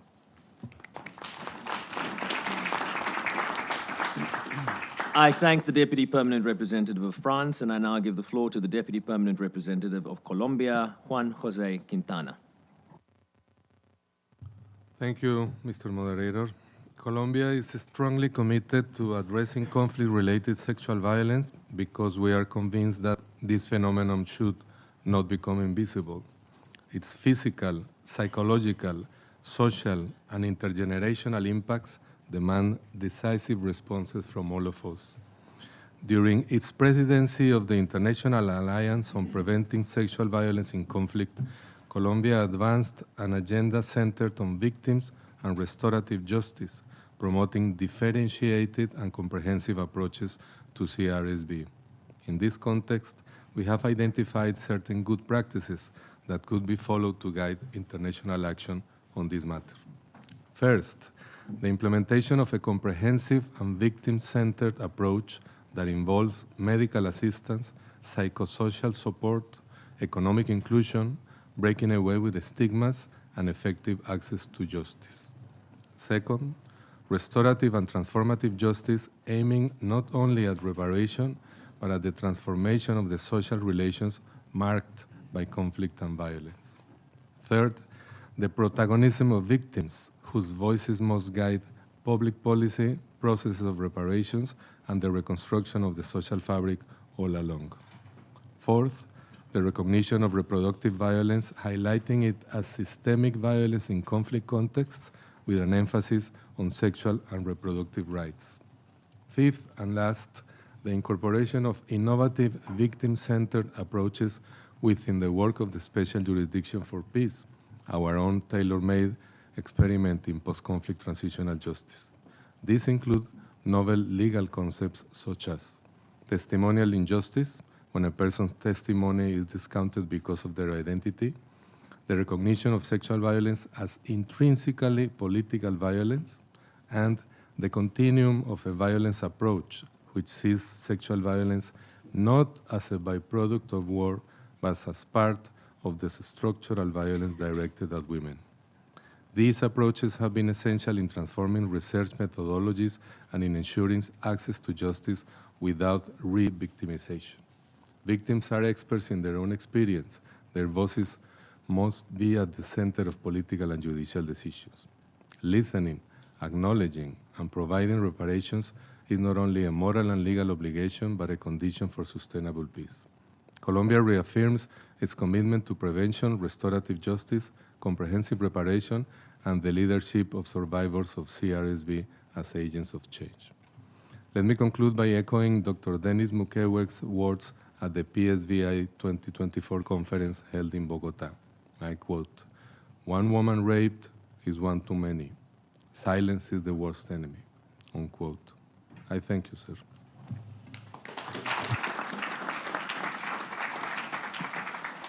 I thank the DPR of Colombia, and I now give the floor to the Deputy Permanent Representative of Austria, His Excellency Stefan Pretterhofer. Thank you very much, moderator. Austria aligns itself with the statement made on behalf of the European Union. Let me commend the organizers of this meeting and thank all the briefers, including SRSG Patton and SRSG Gamba, for sharing their valuable and moving experiences and views. Conflict-related sexual violence is unlike any other type of violence. It's one of the most cruel tactics of war to inflict harm and suffering on human beings that has traumatic consequences over many generations, most gravely for the individuals affected who endure lifelong physical and psychological impacts, but also for society as a whole. Austria strongly condemns all forms of CRSV. We call upon all parties to conflict to immediately cease such crimes, comply with relevant Security Council resolutions, and allow unhindered access to United Nations teams. Sexual and gender-based violence is unacceptable in any circumstance, and it's particularly despicable when used in a systematic, targeted manner. Such violence affects not only the immediate victims, but also their families, communities, and future generations. The effects of widespread sexual violence during the brutal conflicts of the 1990s, including in Bosnia and Herzegovina, Kosovo, or Rwanda, are still being felt today, nearly 3 decades later. The stigma faced by victims of sexual violence continues to result in their socio-economic exclusion. Children born as a result of conflict-related rape are frequently and unjustly perceived as affiliated with an armed group, leading to their exclusion from community networks and contributing to poverty for both the children and their mothers. It is crucial to ensure that perpetrators are swiftly tried and held accountable. In this regard, we reiterate our full support to the International Criminal Court and to United Nations mandated commissions of inquiry.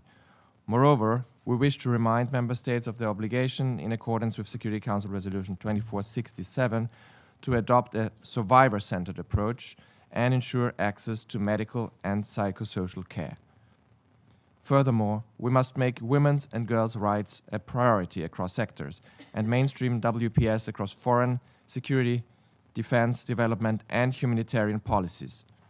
Austria will continue to support the invaluable work of UN Women, the Women's Peace and Humanitarian Fund, and the UN Trust Fund to end violence against women and girls.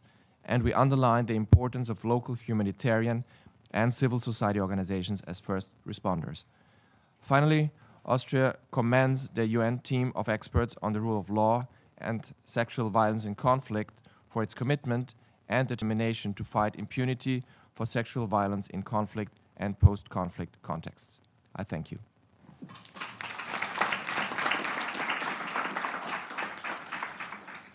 I thank the DPR of Austria, and I now give the floor to the Deputy Permanent Representative of Korea, His Excellency Sang-Jin Kim.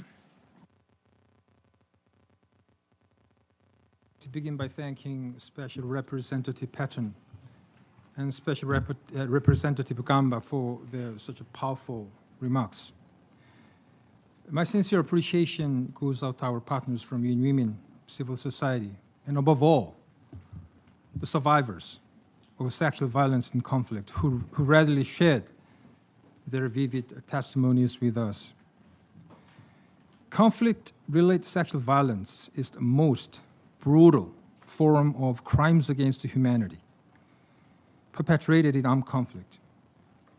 As we stressed, the impact of intergenerational, leaving behind trauma not only for the victims and their families, but also for the society as a whole. As we gather here today to renew our commitment, I'd like to simply reiterate what we do already agree in addressing these issues. First, a survival and a victim-centered approach should be a cornerstone of all measures to address sexual violence in conflict and post-conflict settings. We have learned from history that recovering the dignity and honor of victims of CRSV is crucial, as is responding to the needs of survivors, including ensuring access to medical care and psychosocial support. I echoed with what Special Representative Patton said, that all these efforts start from listening to their voices, as stressed in Security Council Resolution 2467. Second, we should continue our efforts to hold accountable those responsible for sexual and gender-related crimes. Ending impunity is the only way to deter this violence. In this regard, we strongly support the mandate of the UN team of experts on the rule of law and sexual violence in conflict. Now, what Korea has been doing in addressing these issues. Korea has made a relentless effort, both at national and international levels, to support recovery and resilience building for victims and survivors of CRSV.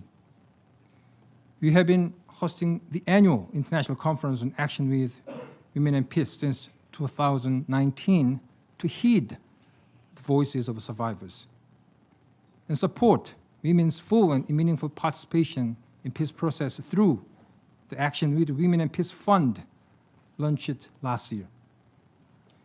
This effort is also reflected in our work as a member of the Security Council and WPS Shared Committee Group, including working to ensure full and meaningful integration of the WPS agenda into all aspects of the work of the Security Council. Korea will stand in steadfast solidarity with the victims and survivors, and will do our part with action to end the cycle of violence for good. I thank you.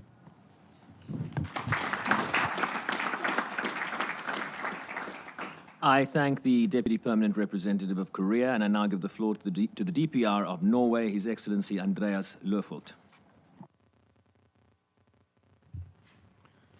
Thanks a lot, moderator, and not the least, really thanks to the organizers, to Argentina, and to the two offices of the two SRGs, to Patton and Gamba. But I would also add that it's not just appreciated, but it's fundamental, the work the two offices are doing as kind of the backbone and the foundation of the international community's efforts in trying to address and ultimately eliminate sexual violence in conflict. And not the least to all the very brave and powerful voices and testimonies from the victims we heard, from Sudan to Haiti to Guatemala. And I think, as also the moderator has said, this should not be the time to be sad or be stuck in fatigue, but take that as an opportunity for action. And I think that was what I heard from the testimonies, is actually to turn the brutality of sexual violence in conflict into progressive and actionable steps to deal with the scourge. So I think also the combined messages of today, because on the one hand, it's the International Day to work together and make more efficient work in eliminate the sexual violence and conflict, but it's also kind of a commemoration of the unanimous adoption of a very significant resolution adopted by Security Council to recognize CRSV as a tactic of war and also ultimately as a threat towards international peace and security, and that's why we are here. So let's not be too kind of fatiguish about the very dark statistics compared to where we were when the Council adopted that resolution. Let's turn around into action. And I'm not repeating what we heard, but I think also from many colleagues and member states being very clear about the brutality of CRSV as not just a collateral damage thing, but it's a strategic and brutal and tactical mean in war. And it's aimed not just to harm on the individual level, but systematically entire communities. And it's not just here and now, it has the long-term impact of an intergenerational severe impact. So long-term consequences.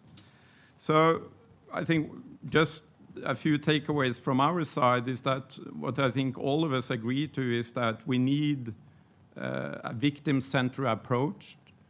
We need to work holistically and thereby also collectively. So we all need each other in succeeding in this effort.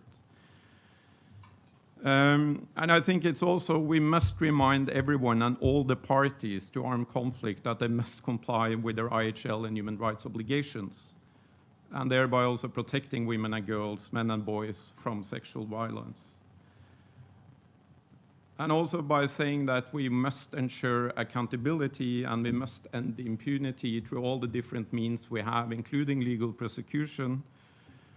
I think we all agree that these are essential steps towards justice, but the big question is how. And that will always rely on sufficient political will, which we are obliged and responsible to commit by, and collectively. And I think with regard to tools, I mean, Norway has been very strong supporter of using sexual violence as a designation criteria by the Council and in the sanction regime by the Security Council, and will continue to do so as a tool.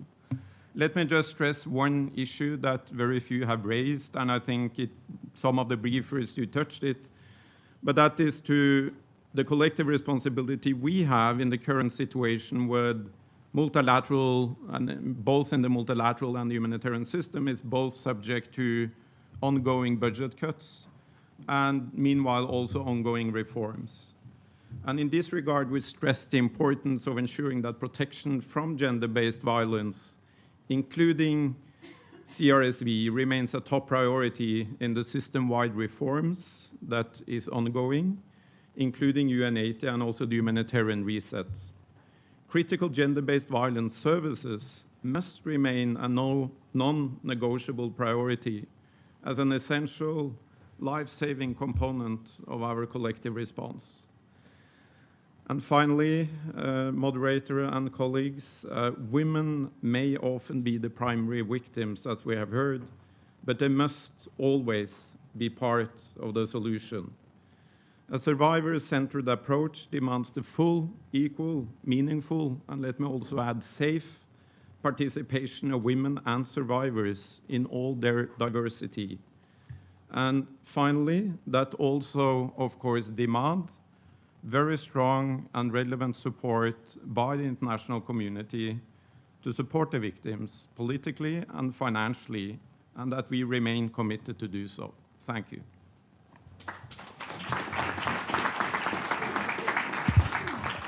I thank the Deputy Permanent Representative of Norway, and I give the floor to the DPR of Italy, His Excellency Gianluca Greco. Thank you, moderator.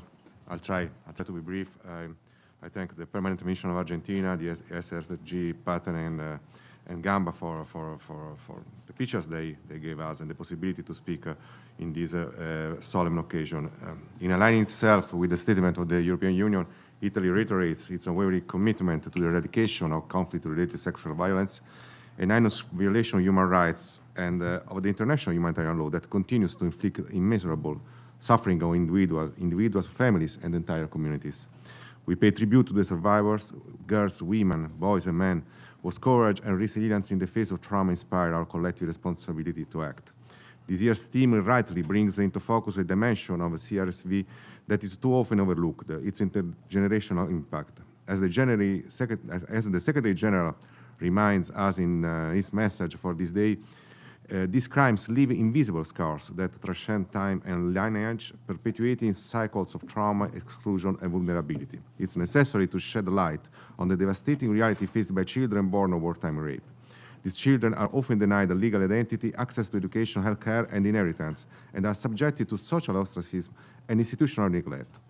Their mothers, in turn, endure deep psychological trauma that affects their ability to provide care and protection, creating environments of compounded vulnerability. CRSV is not incidental. It's a weapon of war, a deliberate strategy used to terrorize, dominate, and displace. Actually, it's a tactic to fracture social fabrics. As a long-standing advocate of the Women, Peace and Security agenda, Italy actively contributes to the efforts to prevent sexual violence in conflict, support survivors, and promote accountability. We champion the integration of gender-sensitive approaches in peacekeeping, humanitarian response, and transitional justice mechanisms. Finally, Italy is determined to continue firmly supporting international initiatives for the prevention of sexual violence in conflict and emergency situations in the context of our candidature to the Human Rights Council for the 2026-2028 mandate. Excellencies, we must build systems that heal, not just punish. We must listen to survivors, empower affected communities, and invest in solutions that address the long shadow cast by sexual violence across generations, across borders, and across time. I thank you. I thank the DPR of Italy, and I now give the floor to the Deputy Permanent Representative of Greece, His Excellency Mr. Ioannis Stamatikos. Thank you, moderator. And let me start by thanking Argentina and the offices of SRSG, Patten, and Gamba for organizing this important event. Conflict-related sexual violence, one of the most brutal forms of human rights violations, continues to be used as a tactic of war, torture, and repression, targeting not only individuals, but also communities and entire societies. Its consequences reach far beyond the immediate victim, leaving families, children, and future generations scarred by trauma, stigma, poverty, and exclusion. The impact is particularly severe for women, girls, and boys. As highlighted in recent reports by the Secretary General, sexual violence severely restricts women's livelihoods and girls' access to education, while fueling illicit profits for armed groups, including through trafficking for sexual exploitation. Verified cases of CRSV against children rose by 32% in 2024, as SRSG Gamba has just said, a figure that likely underrepresents the true scale due to fear, stigma, and lack of access to services. Greece condemns all forms of SRSV. As a current member of the Security Council and chair of the Working Group on children and armed conflict, Greece emphasizes the urgent need for a holistic approach, a survivor-centered, rights-based, and gender-sensitive approach. We must focus not only on prevention and protection, but also on long-term recovery and reintegration, addressing both visible and invisible scars, and ensuring justice, including accountability for perpetrators. This calls for the effective implementation of the WPS agenda and the monitoring and reporting mechanism on grave violations against children. Together, these frameworks provide critical tools to embed gender and child protection perspectives in all aspects of our work, from peacekeeping to peace building. In conclusion, we commend the unwavering commitment of the Special Representatives Patton and Gamba and their teams.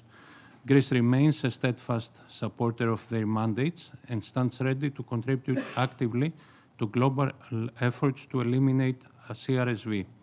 Only through coordinated, comprehensive action can we break the cycle of violence, heal the wounds of survivors, and rebuild communities grounded in justice, dignity, and peace. I thank you. I thank the DPR of Greece, and I now give the floor to the Deputy Permanent Representative of Slovenia, Sasha Jureko. Your Excellency, you have the floor. Thank you, moderator. At the outset, I wish to join others in thanking the Permanent Mission of Argentina, as well as the offices of Special Representatives on Sexual Violence in Conflict and on Children and Armed Conflicts for convening this important observance. Last fall, we marked 15 years since the establishment of the mandate of the SRSG on sexual violence in conflict. Over the past decade and a half, this mandate has played a vital role in exposing conflict-related sexual violence as one of the most heinous violations of international humanitarian and human rights law. Yet, despite the growing attention and the efforts of the international community, conflict-related sexual violence is still on the rise globally. Perpetrators remain listed year after year in the reports of the Secretary General, and this crime continues to be used deliberately as a tactic of war, torture, terror, and control. As we have heard today, the impact of these crimes is far-reaching and intergenerational. Survivors and their communities often live with lifelong trauma, stigma, and marginalization. This must compel us all to act with greater resolve. We must break the vicious cycle of silence, denial, and impunity, and replace it with prevention, accountability, and survivor-centered approach. In this context, we wish to reaffirm our strong support to the Office of the SRSG on Sexual Violence in Conflict, as well as the team of experts on the rule of law and the UN Action Against Sexual Violence in Conflict. We are pleased to announce that for the first time, Slovenia will contribute to the Conflict-Related Sexual Violence Prevention Multi-Partner Trust Fund, specifically for the work of the team of experts. This demonstrates our commitment to support your important work. As we have heard today, the impact of conflict-related sexual violence can't be reduced to a one single-time atrocity. Its devastating effects persist over time, reverberating across generations and borders. This is why we support all efforts that amplify the voices and leadership of survivors and those that foster agency, resilience, and empowerment. I thank you.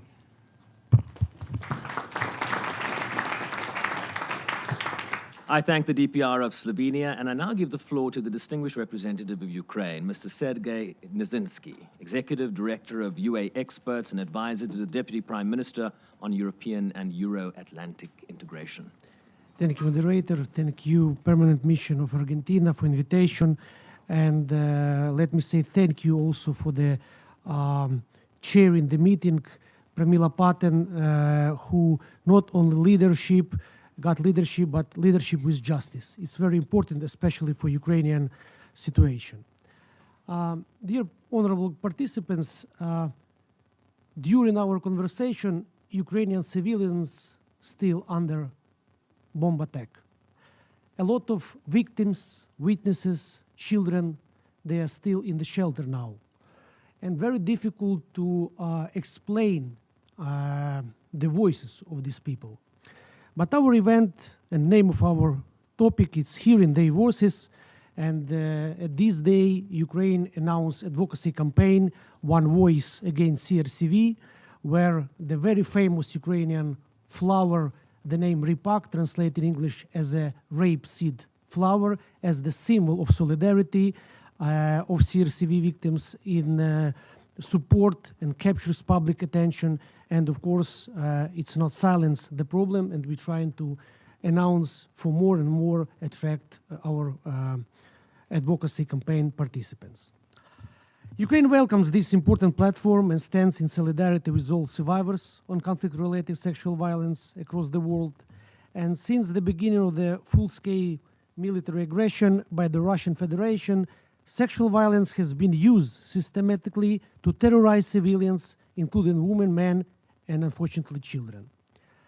We responded from day one with political will, coordinated action, and survivors-centered reform. Did you know that the youngest victim was 4 years old? The oldest was 82.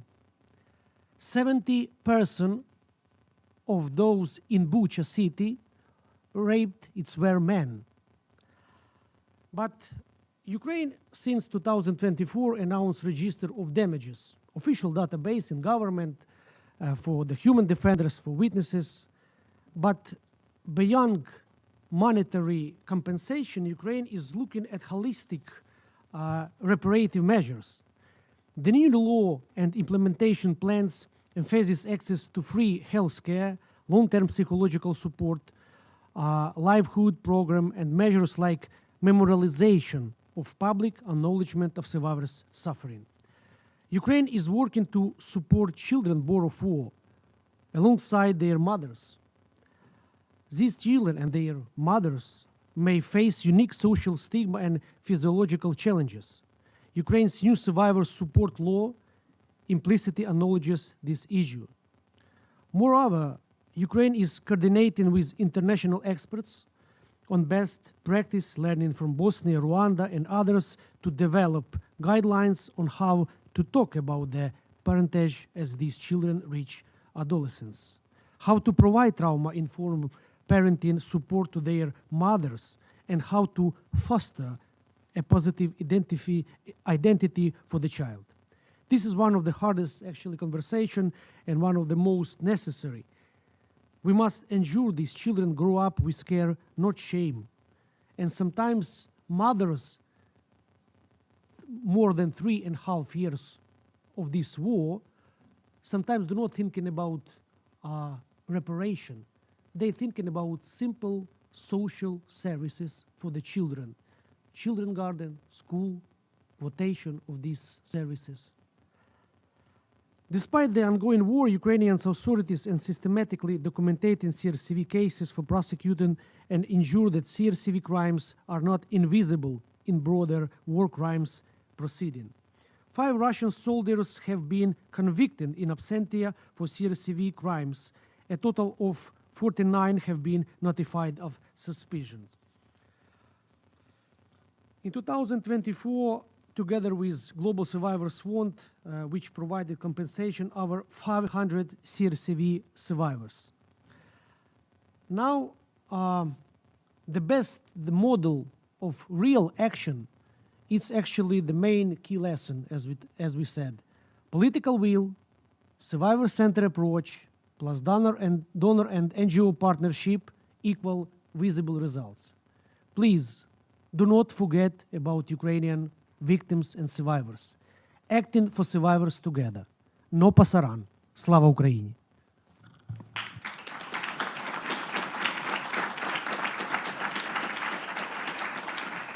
I thank the distinguished representative of Ukraine, and I now give the floor to the distinguished representative of Japan, Mr. Ono Sho, Minister of Human Rights and Humanitarian Affairs at that mission. Thank you, Mr. Moderator. I'd like to thank the Office of the SRSG on Sexual Violence in Conflict, the Office of the SRSG for Children and Armed Conflict, and the Permanent Mission of Argentina for organizing this important event. I'd also like to thank each of the speakers for their valuable insights. As we have discussed, sexual violence is one of the gravest yet often overlooked crimes in conflict settings. Recognizing the profound harm and generational consequences of CRSV, Japan has championed the CRSV mandate through consistent contribution to the Office of the SRSG on sexual violence in conflict among several countries through non-core funding since 2014 and core funding since 2020, which are indicated in this annual report of the TOE. Most recently, Japan supported Human Actions project in Sudan titled Mitigating Risks and Enhancing the Response to Gender-Based Violence, including CRSV, in conflict-affected states in Sudan, which operated in highly challenging environments in West and Central Darfur and served over 8,000 women and girls. While the project focused on addressing immediate protection risks for displaced women and girls, it also empowered survivors of CRSV through income-generating and vocational training conducted in safe spaces, which enables women to improve their own socioeconomic status. This year, Japan is supporting the Team of Experts project on strengthening access to justice for victims and survivors of CRSV in Eastern Democratic Republic of the Congo. The project aims to increase registration of CRSV incidents to law enforcement and judicial authorities in IDP camps and areas especially affected by displacement or the presence of armed groups. It also aims to provide technical and logistical support to investigations and prosecution of CRSV and to enhance judicial cooperation with neighboring countries to ensure the pursuit of CRSV cases across borders. Moreover, Japan supports the vital work of the Office of SRSG on sexual violence in conflict through funding as well as through bolstering capacity, including by contributing junior professional officers. CRSV is not a one-off incident, but rather perpetuates cycles of poverty, violence, and trauma. Therefore, Japan remains committed to investing in the protection and empowerment of women and girls, as well as to strengthening judicial systems to tackle CRSV, to break these cycles and enable a future of hope for survivors. Japan will continue to strive towards the elimination of sexual violence in conflict alongside UN partners and broader international community. I thank you. I thank the distinguished representative of Japan, and I now give the floor to the distinguished representative of India, First Secretary of Third Committee Expert, Ms. Bhavika Mangalanandan.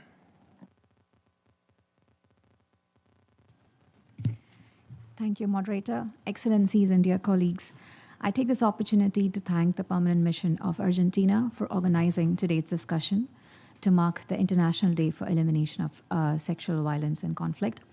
And I thank the distinguished speakers for sharing their very heartfelt experiences and deep insights. The intersectionality of gender and conflict is a critical area that needs attention, especially as sexual violence as a tactic of war, torture, and terror continues amidst a thriving culture of impunity, as we clearly heard today. My delegation joins others in condemning this heinous act and its perpetrators. Today's conversation is equally important as a landmark resolution on women, peace, and security marks 25 years. The resolution built the framework for recognizing the impact of armed conflict on women and the indispensable role that women play in peace building.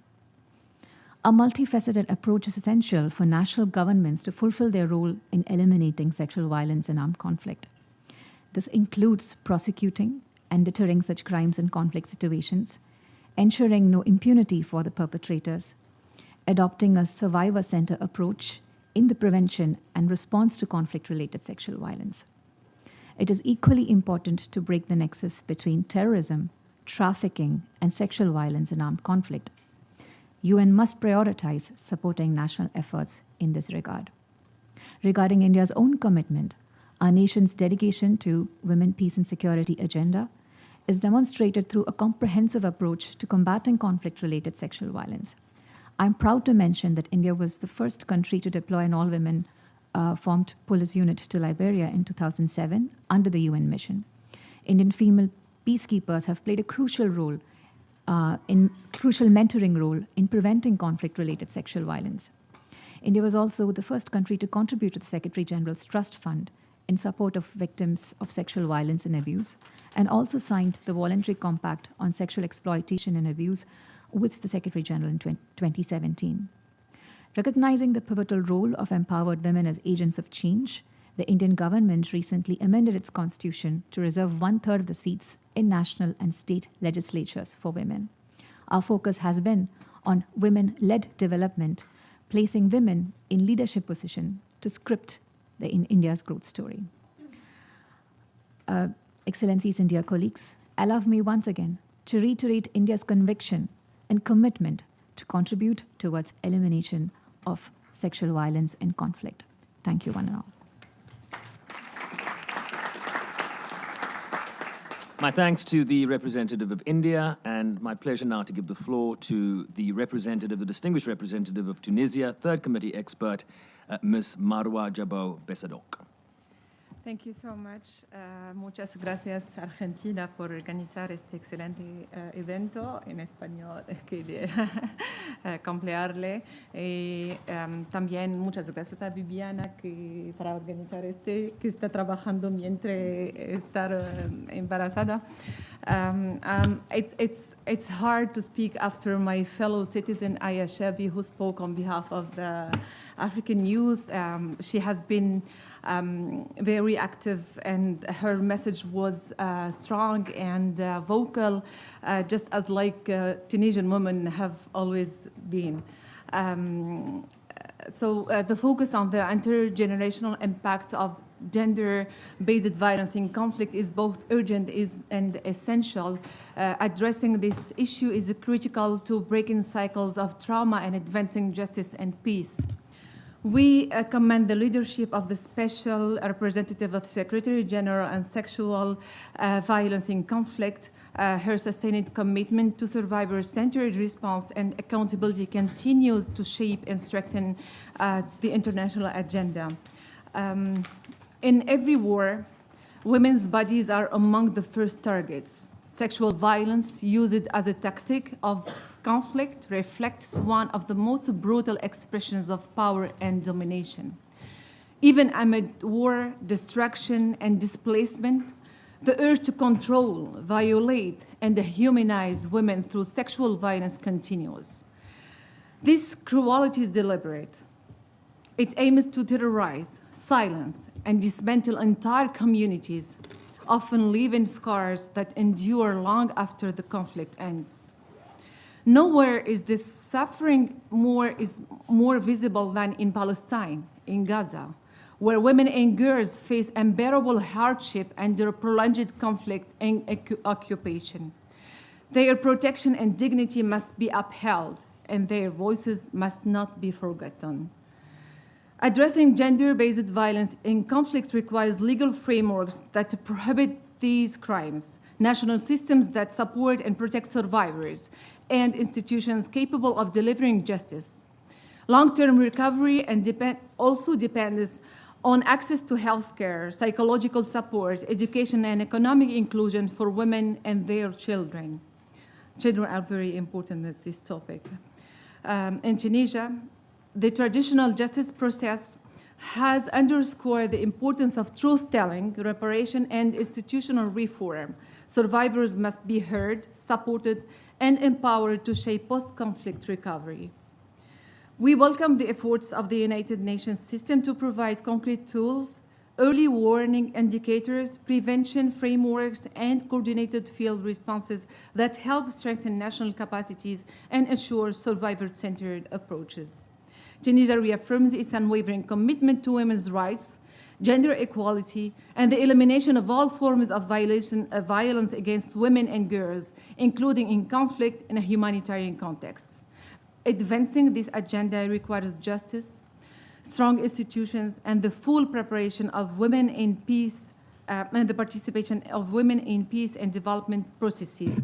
We remain fully engaged and stand ready to work with all partners to carry this effort forward. I thank you. I thank the distinguished representative of Tunisia. If this was an aircraft, we are beginning our descent. The distinguished representative of the United Kingdom, First Secretary, Mr. Patrick Coyle. You have the floor. Moderator. I would like to thank the special representatives of the Secretary General on sexual violence in conflict and armed conflict, and children in armed conflict, and also the permanent mission of Argentina for their efforts in organising today's meeting. And I want to particularly thank our briefers and the survivors who have spoken today. The UK remains unwavering in its commitment to preventing and tackling conflict-related sexual violence. The devastating impact of CRSV is profound and long-lasting, affecting survivors, their families, and communities. My Prime Minister's Special Representative on Preventing Sexual Violence in Conflict, Lord Collins of Highbury, is driving international action to support survivors, deliver accountability, and end impunity. The UK continues to work closely with survivors, civil society, member states, and the UN to prevent and respond to CRSV. In the past year, we have called urgent discussions at the UN on rising rates of sexual violence in Sudan, DRC, and Ukraine. Our advocacy is matched by support on the ground, from providing medical services for survivors of CRSV in Sudan to helping survivors in the DRC to access justice. Over 55,000 survivors of CRSV received UK support in the past year. The intergenerational effects of CRSV are pronounced. In 2023, there was a 25% increase in CRSV against children. Children are affected as victims and survivors, as children born of rape, and as children experiencing the intergenerational trauma in their families and communities. The UK launched the Platform for Action on the Rights and Wellbeing of Children Born of CRSV to drive international action to address the inequality, stigma, and exclusion these children often face. One key pillar of the UK's commitment to tackling CRSV is our long-standing partnership with the Office of the CRSG for Sexual Violence in Conflict and with UN Women. We are proud to contribute funding to the work of UN Action Network and the team of experts on the rule of law and sexual violence in conflict. We are also proud to have supported the Office of the SRSG for Children and Armed Conflict and to have funded UNICEF's monitoring and reporting mechanism, ensuring perpetrators are held to account. The UK will continue to fight the scourge of CRSV alongside partners in the UN and on the ground and ensure survivors are at the centre of our response. Thank you. I thank the distinguished representative of the United Kingdom, and I now give the floor to the distinguished representative of Spain, Councillor at the Permanent Mission, Mr. Francisco Javier López Lorenzana. Thank you very much, Moderator. Dear colleagues, I will like to thank the Permanent Mission of Argentina and the offices of the Special Representatives of the Secretary General of Sexual Violence in Conflict and Children in Armed Conflict for hosting us today. While aligning with the EU statement, Spain is committed to end violence against women and gender-based violence in all its forms, including in conflict. For that reason, we support the mandate and the excellent work of the Special Representative Pramila Patten, and we also express our strong support to the mandate of the Special Representative Virginia Gamba. Our support is both political and through financial contributions to the important work their offices and the mandate holders carry out in the field. When addressing conflict in all its phases, from prevention to reconstruction, we must always take into consideration the gender perspective, especially when dealing with sexual violence, one of the most horrific acts of war. We have at our disposal the framework, the conventions, international law, and humanitarian law. We have the Women, Peace and Security Agenda, the resolutions that put the focus in women in all aspects of peace and security, not as a mere receiver of protection, but as a protagonist. But as we have heard today, we need to implement those provisions and make them a reality. There are some positive signs. Accountability for the perpetrators of generalized sexual violence is growing. We are imposing targeted sanctions, and some of those responsible for those crimes are convicted in international courts. However, much remains to be done, as the consequences of rape and sexual violence can be everlasting to the victims and survivors and their communities. if we don't act, if healing is not supported, if access to justice and reparations are denied. As we have seen and heard from the testimonies of the survivors today, a brave reminder of the reality of millions of women and girls face every single day. As a country with a feminist foreign policy and a strong commitment to peace, you can always count on Spain to work with you, with the international community, to eradicate sexual violence in conflict and impunity and give support to the survivors. I thank you. I thank the distinguished representative of Spain, and I now give the floor to the distinguished representative of the United Arab Emirates, Ms. Mayan Tantawi.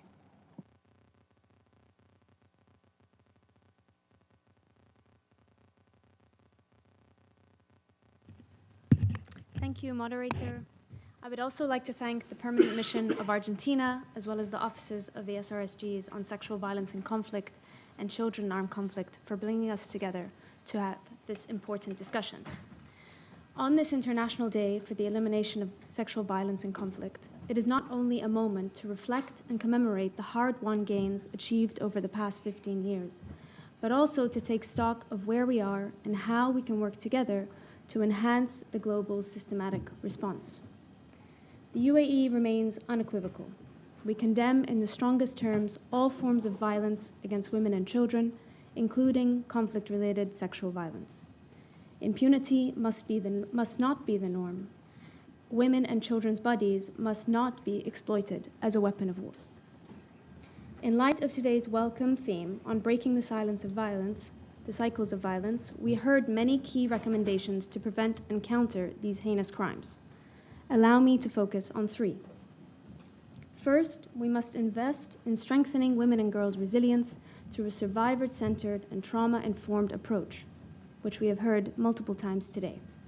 Economic hardship, compounded by the political instability and structural gender-based inequality, deepens the risk of sexual violence. Safeguarding women and girls' rights, equal access to services, and full, equal, and meaningful participation in all aspects of society develops their agency and makes them less vulnerable to these unbearable atrocities. Second, we must enhance the global response to these crimes through robust tools that enhance accountability. The UAE continues to support including conflict-related sexual violence as a standalone designation criterion in relevant UN Security Council sanctions regimes. Perpetrators of these crimes must be sanctioned and held accountable wherever they are and whoever they are. Third, we must utilize technology and education to combat the shifting nature of these crimes. When these threats evolve, as they have done so online, so too must our tools to protect against them. Even commonly used digital technologies, such as WhatsApp, can provide access to reporting mechanisms and protection networks. Education must also be deployed to tackle the root causes of these crimes, such as gender discrimination, hate speech, extremism, and incitement to violence. Education has the potential to promote gender equality and eliminate stigma. To conclude, we stand in solidarity with all survivors and victims who have faced this unimaginable suffering. It is critical that we utilize the well-established normative framework and meetings like today to coalesce the international community to finally bring an end to the heinous crimes of CRSV. The UAE remains a committed partner in this regard. I thank you. I thank the distinguished representative of the United Arab Emirates, and to land this aircraft, I'm delighted to introduce the distinguished representative of Sierra Leone, spokesperson of the mission, Ms. Onike Spencer-Coker. Thank you, moderator, and I'd like to thank the organizers, the organizer Argentina. I'd also like to thank SRSG's Patton and Gamba. And the subject we're discussing here today it's a painful one, especially for my country, but we do not get the luxury of looking away, and for that, Sierra Leone also wishes to thank the survivors who spoke here today. In the past months alone, we've been haunted by reports of Sudanese women committing suicide rather than facing the certainty of being raped by armed men. We've heard the horror of hundreds of Congolese women raped and then burned to death in prisons, and of tens of thousands violated since the start of the year. Girls, some of them in the first 5 years of their lives, account for half of the victims of sexual violence in many of these settings. We should not merely condemn and move on to the next thing. Make no mistake, the cost of impunity, unlimited militarization, and weaponized misogyny is the brutal rape of untold numbers of girls before some of them have even learned to read. The funding cuts that are currently hampering international cooperation also have a cost and a price tag. It means that tens of thousands of survivors lose access to medical attention, to psychosocial support, to shelter, to legal aid, to justice, to reparations. It guarantees more broken communities, more women that cannot contribute to the public good, more children born of rape, of conflict-related sexual violence, and into ostracism and resentment, more hate to fuel the next conflict and the next. It will wipe out efforts built over the last 2 decades to educate the judiciary, the police, and the military about how to prevent or respond to those atrocities. It will boost impunity and take away the consequences of committing those atrocities that so cruelly violate laws, national or international, and represent an attack on our own humanity. In my country, Sierra Leone, we are fully aware of the experience and consequences of conflict-related sexual violence. And so we resolve to punish perpetrators, to help the survivors, and never let it happen again. This is why we've strengthened our legislation and systems on sexual violence and have prohibited child marriage, and we're better for it. But we did this in cooperation with the global community of citizens. At this time, with cuts being made to humanitarian funding, we are in danger of having fewer examples of post-conflict recovery and a darker future for us all. Our collective will must be to ensure this is not the reality, not just for this generation, but for future generations yet unborn. I thank you.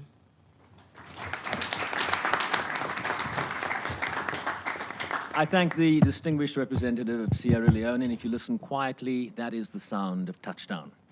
Thank you to our panelists, member states, and regional groups for taking the floor and for their continued support to this mandate. It's time for lunch.